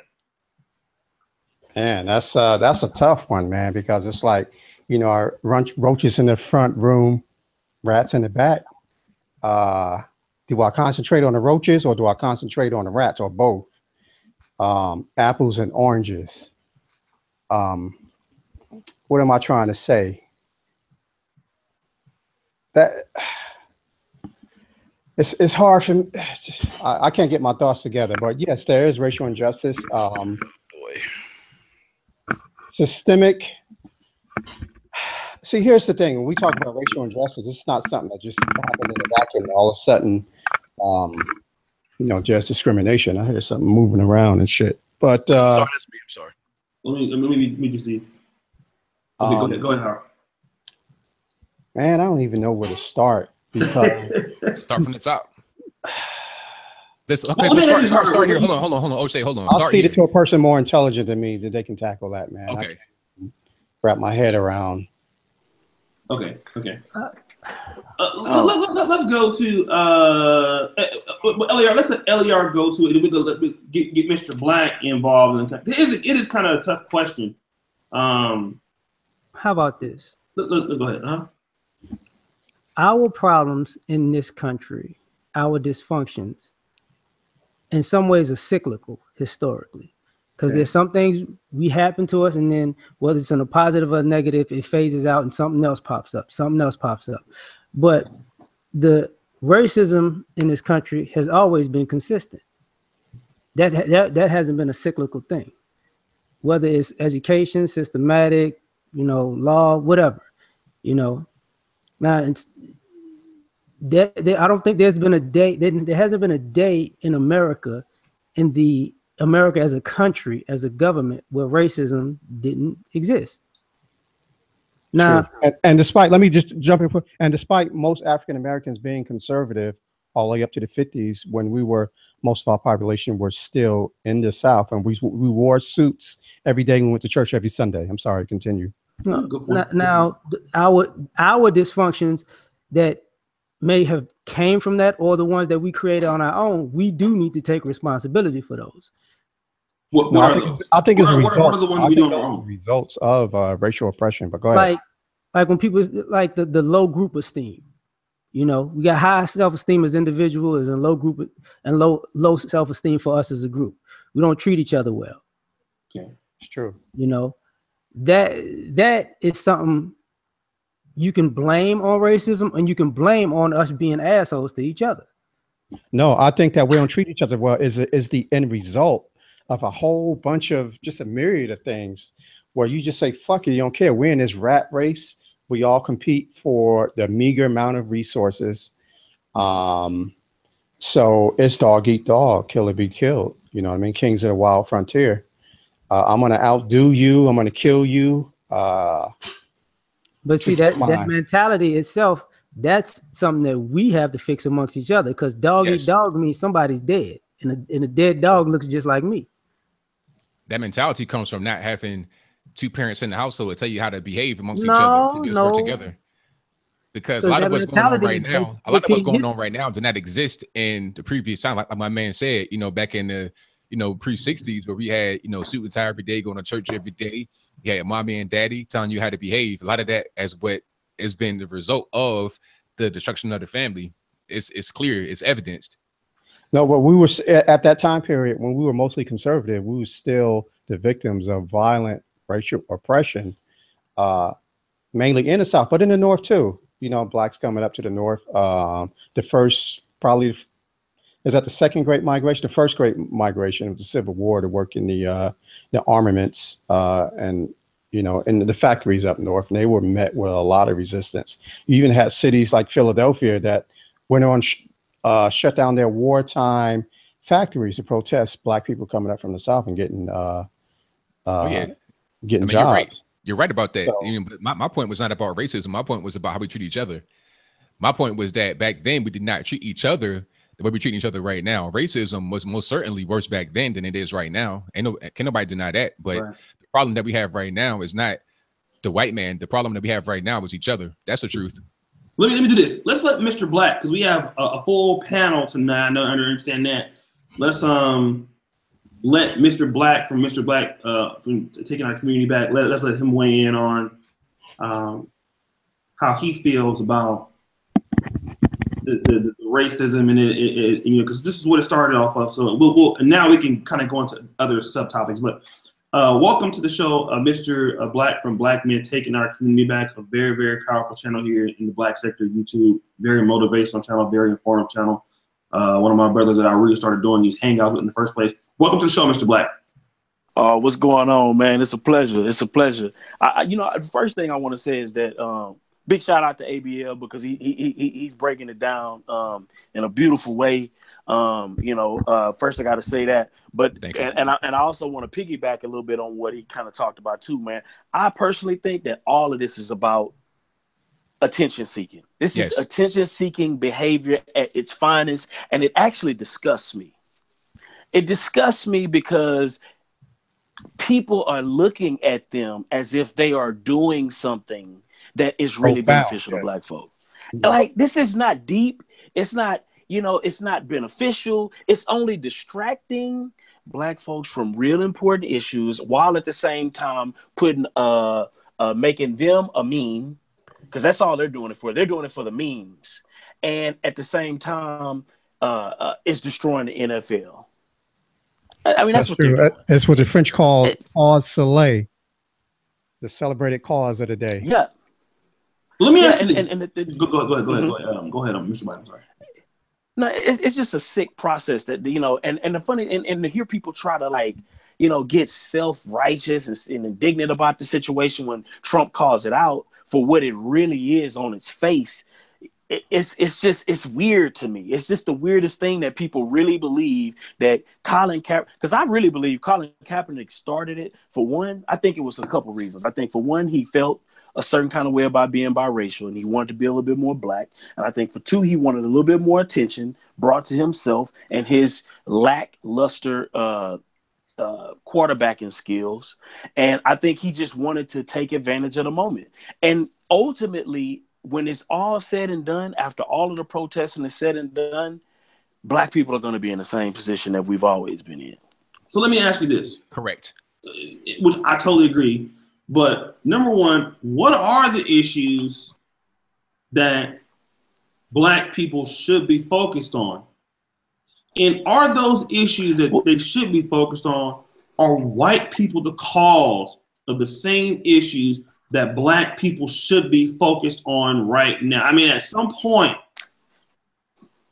because, black people focusing on these issues, if whites are the cause of them, then, like you hear that saying, and when white people get the sniffles, black folks get the flu. So if black people can fix their own issues, is it possible that whites won't disrupt it as they have typically in the past? So what I'm saying is, if you're saying black people should not be focused on this, they should be focused on these things.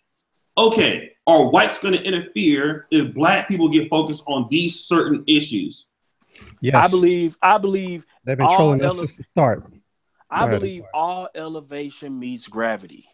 All elevation. Okay. So what that means is that anything that's coming up, you're going to meet opposition. And it may be white folks, it may be Japanese folks, anybody who is getting something, you're going to meet opposition. So I think for black folks to be in this state of denial of feeling like you don't get to meet opposition, I think it's just a silly way of thinking. Anytime you make something that is the envy of the world, people are going to want it. It's just the way it is. That's the reason why most billionaires, millionaires will tell you it ain't, the hardest thing for me was not getting the money. The hardest thing was keeping it. Because anytime you have an inordinate amount of anything, somebody is going to come to you and want to challenge you for what you have. That's just human nature. It has nothing to do with race. The nature of existence. Yeah, it's the nature of existence. It's just what it is. So I don't think black people get to say that we don't get to get messed with whenever we come up. I just think we need to focus on building what we can build and protecting what we build, just like every other group of people have ever had to do. I think I agree with what you say, but I question is one thing. When we are somebody else's gravity, they have a problem with it. So why be comfortable with our adversity and opposition, and when we're making other people uncomfortable, cape for them? It's not about comfort. It's not about comfort. It's gonna always be somebody against you. Put it like this. Right now, adversity. I'm just let me make one point. If I as a black man make somebody who's non-black deal with adversity, it's kind of like people start caping for them because that shouldn't happen. With adversity. But then you get into the point. Yeah, then you get to the point of who has the biggest gun. Right now, think about this. How many people you think want to kill Donald Trump right now as we speak? How many people would if they had the opportunity to take out a gun and take out a knife and slit his throat, would do it right now as we speak? Around the world, globally. How many people? You said globally? I don't know. Globally. I'm just saying. I'm just giving you just arbitrary number. Okay. Well, the last president got more death threats than all of the other 43 combined. So is he beating him on that track? It doesn't matter. That's not my point. My point is this. It's not about you not. No, listen to what I'm saying. It's not about them wanting to do it. It's about them having the opportunity to do it and being able to do it, but they can't. Why? Because we are the biggest gun on earth. We are the biggest gun on earth, and you can't do it. That's the difference. And if black folks ever want something major, people gonna hate it. People are gonna hate it. People hate white success. They hate American success, but they can't take it from us. Right now, Afghanistan, they can't. Afghanistan right now, if they could blow us off the map, they do it. If Kim Jong-un from North Korea could blow us off the map, he'd do it right now. The worst thing you can do if it benefits is become arrogant to the point where you think you can't get beat. Okay, hold on a second. Let me do this real quick, guys. Or touched. Everybody, let's just kind of get it organized real quick. So we got 264 people watching. We're gonna go very quickly to Steve the Dean, and then back to AB. And Steve, do we have callers tonight or no? No. We don't have it tonight. I'm at the work. The board's got to fix something. Okay. But if we do the late night pill, we won't have any callers, huh? No, I don't think we will. I gotta still gotta rig up some shit. So okay. So let's do this real quick. So we have this 261 people watching right now. Brothers, we're gonna go to Steve real quick, and then we'll continue the debate with the whole panel. Everybody's watching right now, so this is what I want you guys to do: like the video, okay? Steve harassed me to do this goddamn show tonight. I really didn't want to do this shit. I'm tired. He kept calling me and shit, man. He wouldn't let me sleep. So. It's 6:38 in the morning right here in Poland. So what I want you guys to do, let's get the likes up, okay? If you guys have not got the ebook, How to Stop Simping in 24 Hours, drop your emails, okay? We really appreciate you, brothers and sisters, and whatever your race is. Watching the Brother Pill podcast is a very unique podcast. I think it's the only one that has all black male panel, and we talk about everything over here, not just women, fuck. We talk about, a plethora of things that are balanced. So like the video, do that, subscribe to this channel, and hit the bell, okay? If you're new over here, you have never subscribed yet, subscribe to the channel, hit the bell, okay? We want you to do that. Again, subscribe to the channel, hit the bell, and follow us here. Steve, let you weigh in on this. I'm sorry.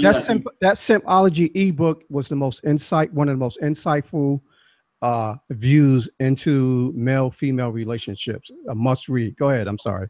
Oh, look, and we're gonna have another one. Thanks, Howard. And I was glad you liked it, man, because me and Howard talk a lot of times offline. So, Steve, let's weigh in on it from your perspective. Are we suffering from systemic racism against blacks, as Colin Kaepernick says? Fuck Colin. I keep telling you, fuck Colin Kaepernick. It's sad. It's sad. Look. Let me tell you all you gotta do. Grow an afro. Say the police are bad, and these fucking sheep will follow you wherever you go. That's the blueprint. Steve, grow an afro. Hold your fist up in the air and say, you know what? Oh, hey, because you're lazy and shiftless. Hey, it's not your fault. It's their fault. Right. Because you know what? Because Boom Boom and Ray Ray wasn't complying to the police officer, and he put the wood to his ass. Oh, it's the cop's fault. It's always going to be the cop's fault. It's always somebody. That's all you got to do. That's all you have to do is grow an afro and do that. Because instead of all you motherfuckers in this, not you guys on the panel, excuse me, you're not talking to me, but instead of all you crumb snatching, hateful ass people in there, you're the reason why everything is fucked up. Because none of you dumb motherfuckers have business ideas, have business plans, don't know how to access your finances to put into that business. Get in technology to help your business grow. You probably can't even spell business, motherfucker, but you so quick. You so quick to follow. Look, it's so easy to follow. It's so easy to point and blame. But I guarantee, O'Shea, I would say 90% of the people in that chat room that's in that chat room, and probably 90% of people that agrees with this foolish ass fuckery that we seeing, has never been yanked out of a car, has never had a gun put in their face. All they probably got was a ticket. But yet, see, when you're on the outside, and it kind of goes to elementary school, O'Shea. See, when you're on the outside looking in, you're not popular. You ain't shit. You just a sorry piece of sperm and egg, or whatever the fuck you are. You just ain't a shit person. What you do is you cling and follow people because they would rather be accepted than being on the outside. Like you see the people on this panel, most of us are outsiders. They can't stand our asses. But wait, most of us are successful. That's the problem. They can't say shit to successful people. The problem is, O'Shea, you got a bunch of people in this chat room. You got a bunch of people watching the games that ain't shit and are just followers. They want to follow because they don't want to feel like they're left out. never had a cop do anything to them, but yet because it happened in some motherfucker 4 or 5 states away, it's cop. All cops are bad. Everything is wrong. And guys, if you're gonna call me a coon, I appreciate it because you never met a poor coon before or a broke coon, so I appreciate that shit. Anyway, let me ask you, Steve. So, I mean, I have been pulled over before on mistaken identity. I mean, so I understand that these things could happen, but the bigger question is black people, and we cannot deny this. We have been kind of mistreated, and there is racial injustices out there. Welcome to life. We can't deny that. The thing is, how we deal with it. Is it worth addressing by protesting it? No, because you fools. How many times do they have to do? How many streets do we have to block? How many marches must we do? I agree with Steve. How many times do we have to do? Because like we always say, what insanity is doing the same thing over and expecting a different result. You doing all this shit, ain't nothing going to change. Because black people, we are so separated from each other, so hateful towards another. You expect us to think like each other. We are our own worst enemies. That's why we'll never get anywhere. And that's why the white people are sitting back just laughing at us. Look at these little fools. Hey, look, these rich millionaires, these rich millionaire babies who are collecting a check from the white man. Because if they're so adamant, don't collect the check from the white man. That's right. Or, hey, I got something better for you. Leave the fucking country. But no. You don't want to do that. You love the white man's electricity. You love the white man's apartments. You love the white man's car. But yet you want to bitch about the white man. This is fucking hypocrisy at its greatest, man. Oh, I'll see you gonna wait to show up, man. Let's go to let's go back to ABL, then we'll go to Howard and we'll go to LAR. ABL. When we talk about what should black people be focused on, because you made that statement, there are other things blacks need to be focused on. What are those things blacks need to be focused on that they can change, in your opinion? Oh man, let's start from the beginning. A single parent household rate. How about, don't have sex without a condom? How about that? Or if you're going to have sex without a condom, at least know who you're dealing with, at least know the person's name, at least know something besides their nickname. Don't lay down with man or, the girl from around the corner. At least know who you're dealing with. So then you can have a 2-parent household, or at least be in some kind of communication with the father and the mother to raise a child into adulthood. And then they won't go out there for the most part and create drama. That's what you need to do first. And then let me start right there, ABL, because so to me, your number one thing is single parent household. Stop. We need to stop. Okay, here's the problem that we have. Okay, with this thing, and I'm not trying to stump or anything, but I agree. What we have right now is we have 2 million more black women than black men. We have more black men. Obviously, we're incarcerated. We have black men who have a lack of a business acumen and can control their own economies, and we have a group of black women who have no respect for black men in general. So we have other issues, even related to your first issue. We have sub-issues within that issue as it is. So what is the conservative approach because we have the single parent household rate, yes, okay?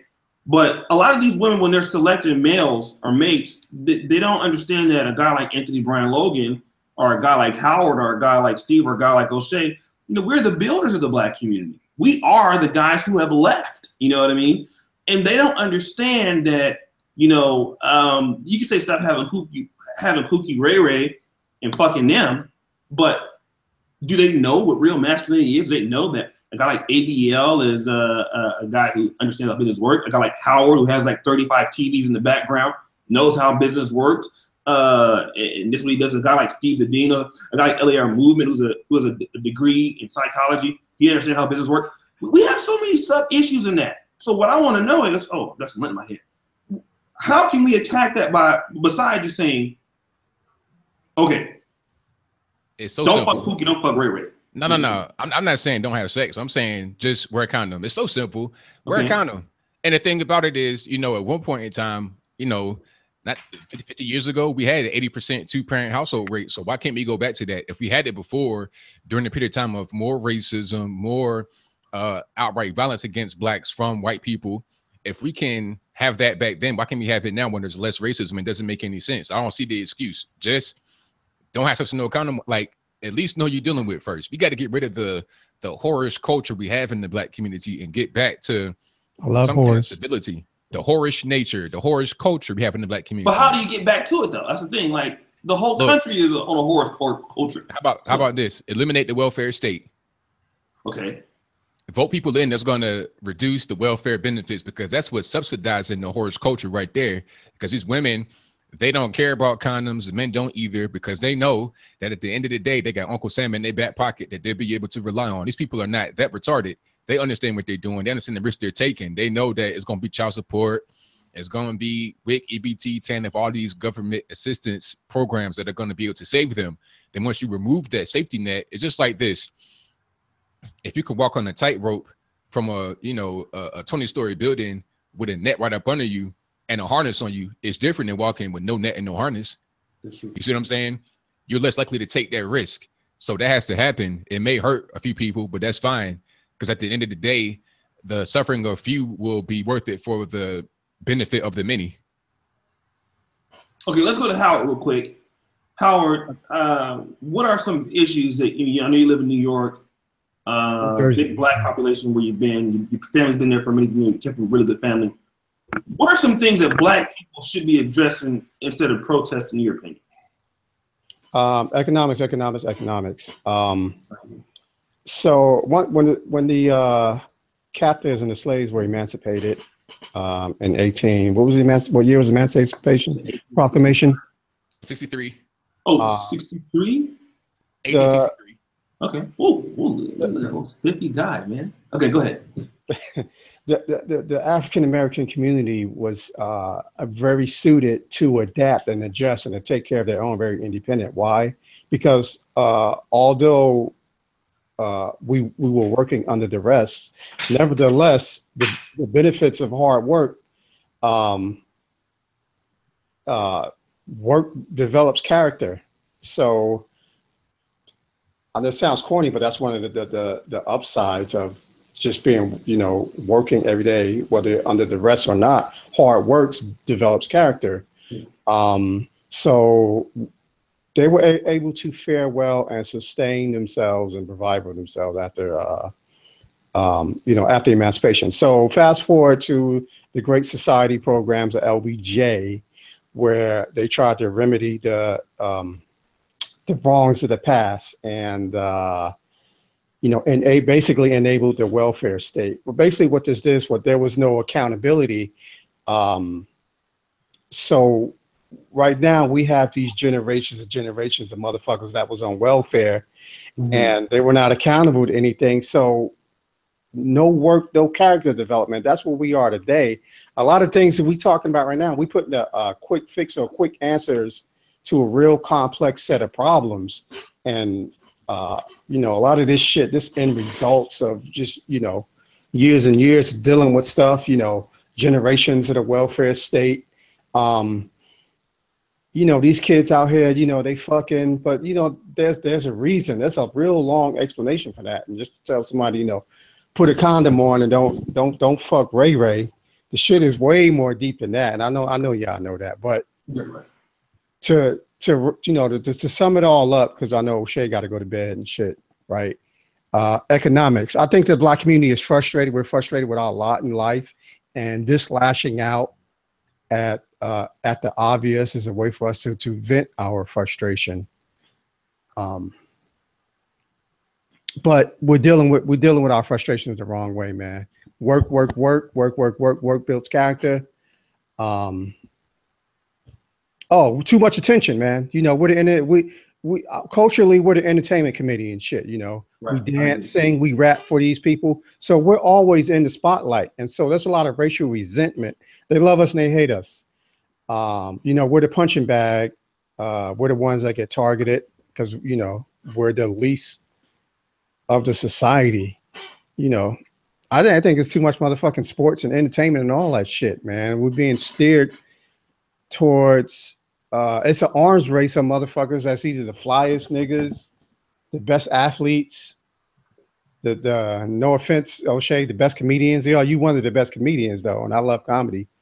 You know, and I think I harked on this yesterday and shit. You know, in school, you know, you have different social totems, different social hierarchies. You had the motherfuckers that was funny, motherfuckers, you know, had the cool people hierarchy, the chili homeboys. What other hierarchies? You had the looks hierarchies.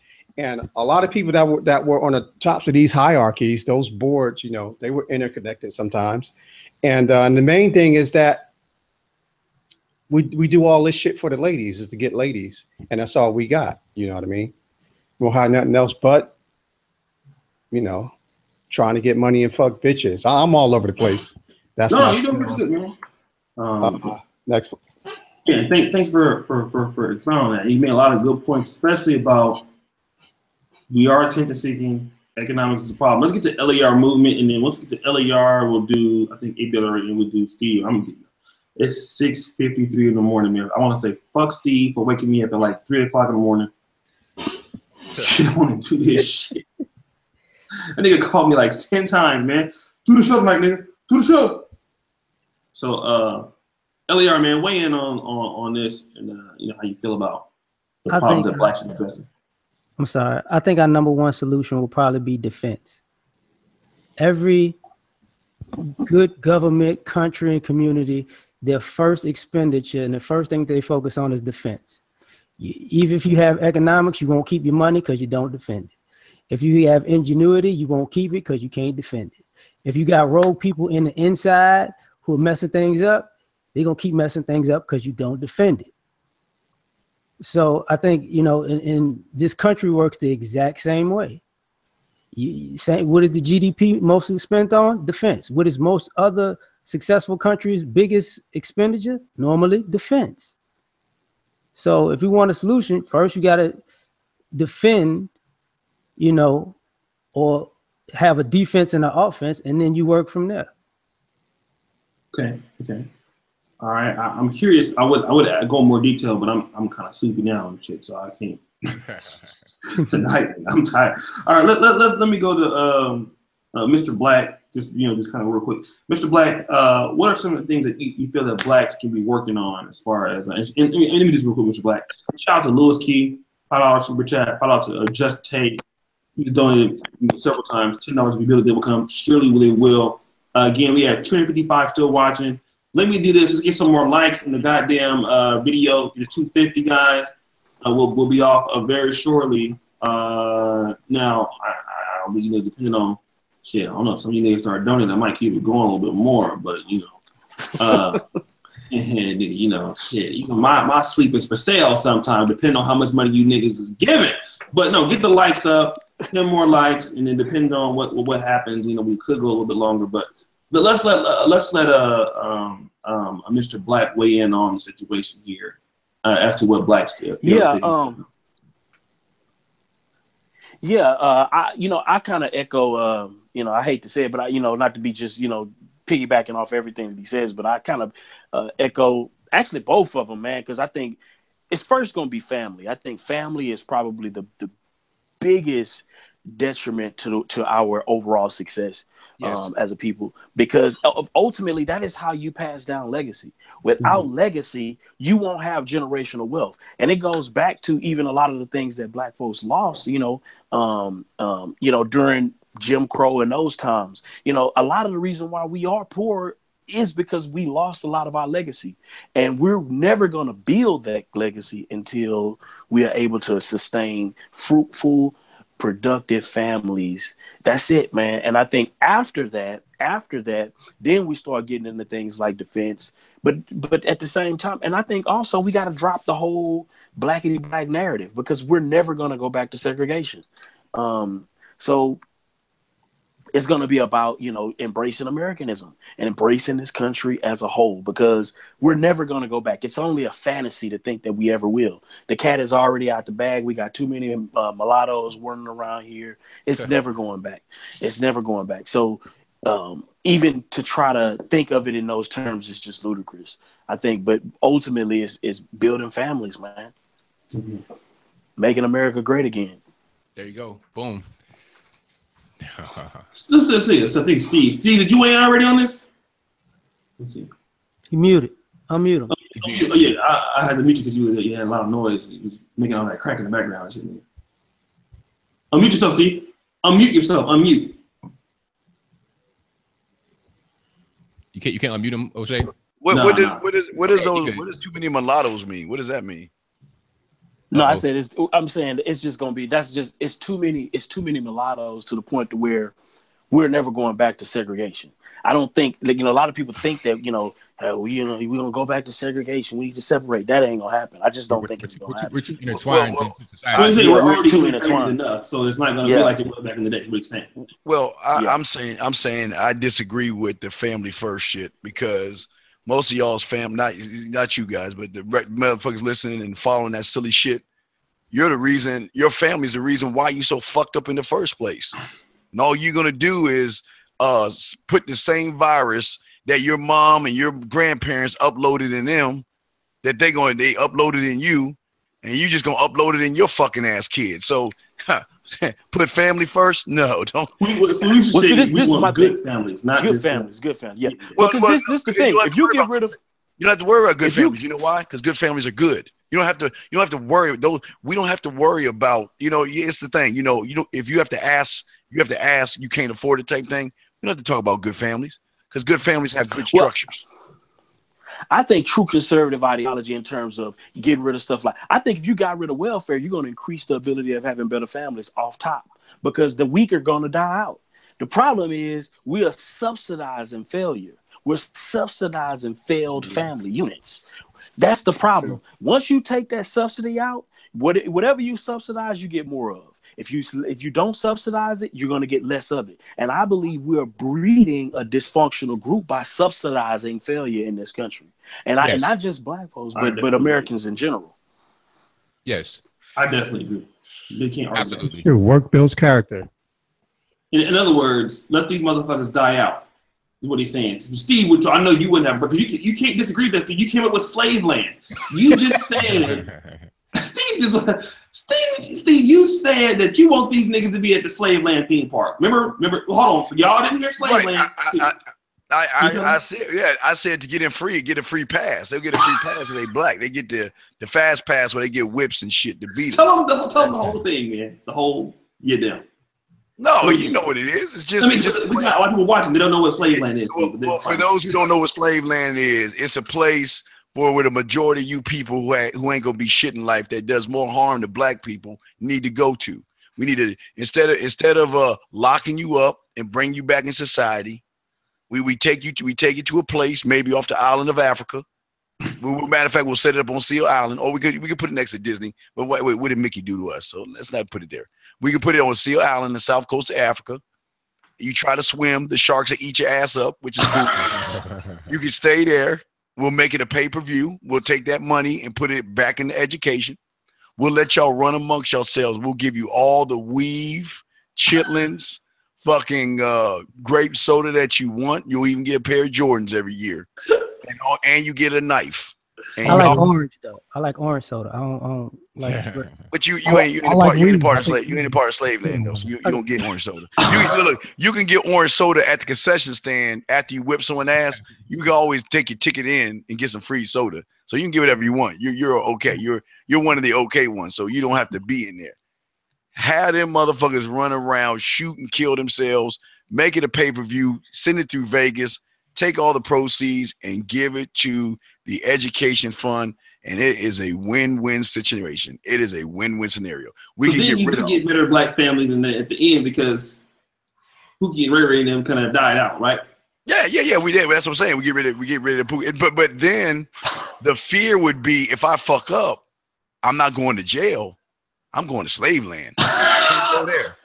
And that fear alone it's like when your kid get in trouble at school, be like, if you mess up, little dude, you gonna go to slave land. No, I don't want to go to slave land. I promise I'll make honor roll. That's all you gotta do is threaten slave land, these motherfuckers, and they'll straighten their ass up. All right, look, man, gotta get the fuck up out of here. All right. Hey, look, guys.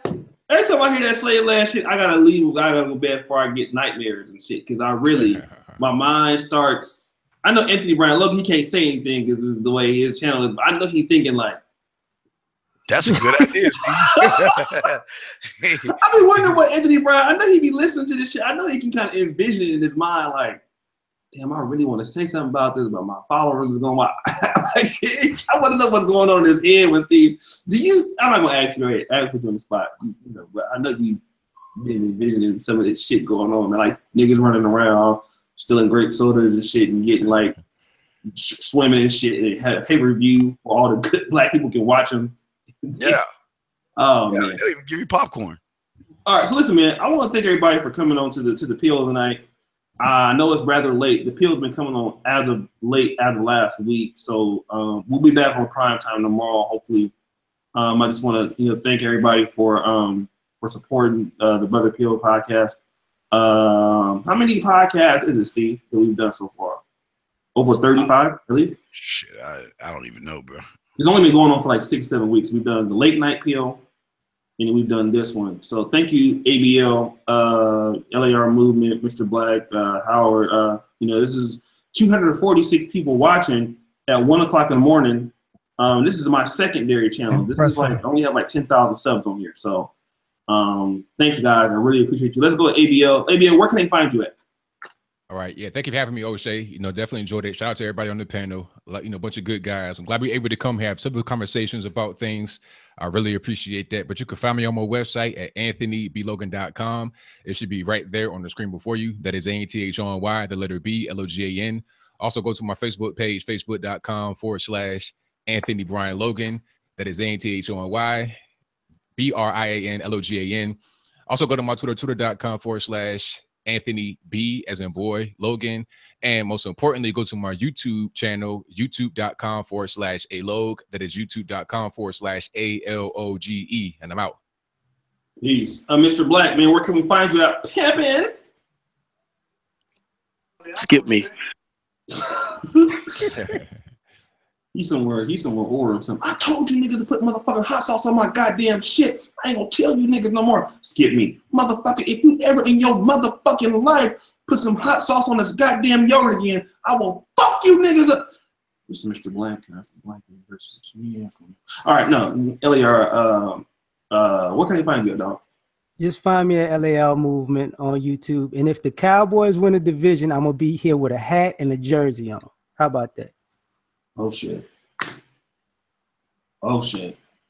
Yeah. Steve, you heard that? I ain't listening to that motherfucker, man.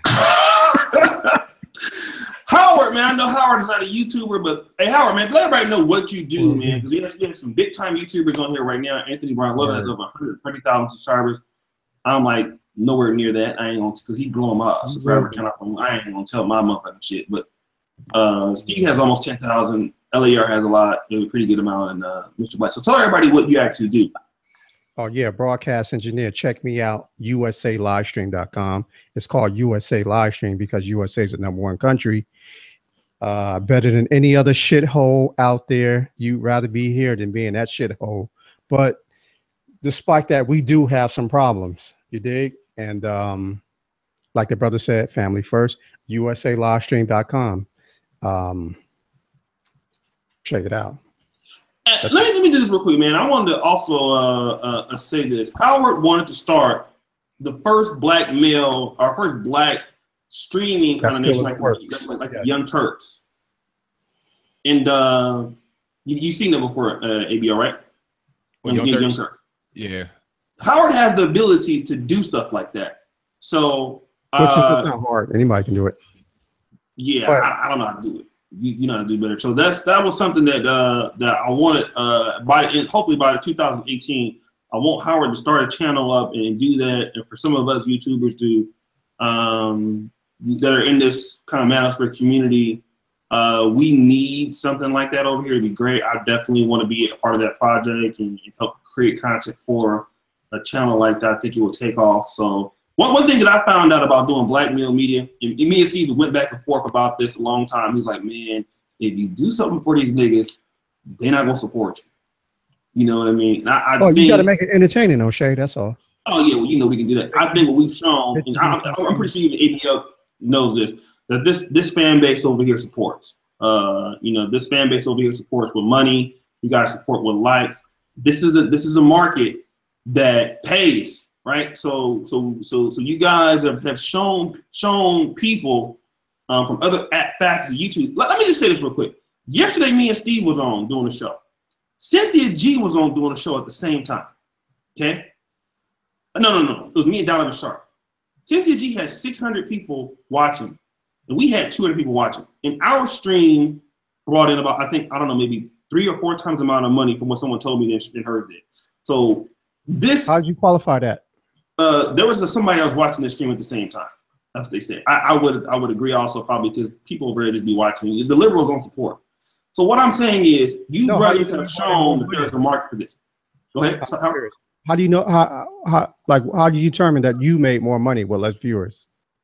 Well, I can't say for sure, but for some people who were watching it, that came in and commented and were watching streams at the same time, that's what they were saying. Okay. Oh, you mean like super chat stuff? Yeah. So what I was saying is this, brothers, we've already shown that this market over here is worth people creating content for us. What's the one on point? A lot of people thought that, black men is not worth it, creating content. That's a lie. Okay, this is an industry people need to respect it. So I thank you, brothers, for supporting. And I think next year, something like that, like what Howard can do, with like a Young Turks type of setup, it's something that we deserve. Man, we need our own kind of news channel. I think that it's something that is something that we deserve, right? We need to have our own shit, like these other people have their own shit. So, we can definitely do the same thing. Steve, last but not least, the Dean, the controversial person of the Brother Appeal. He's even more controversial than me. Where can they find you at, dog? www.themanmindset.com. That's where they can find me. Or Patreon, The Man Mindset, sir. All right. So here's what I want to say. Patreon.com/The Man Mindset. Go support him. Patreon.com. What's your Patreon, Anthony Brown Logan? It is patreon.com/Anthony B. Logan. Okay.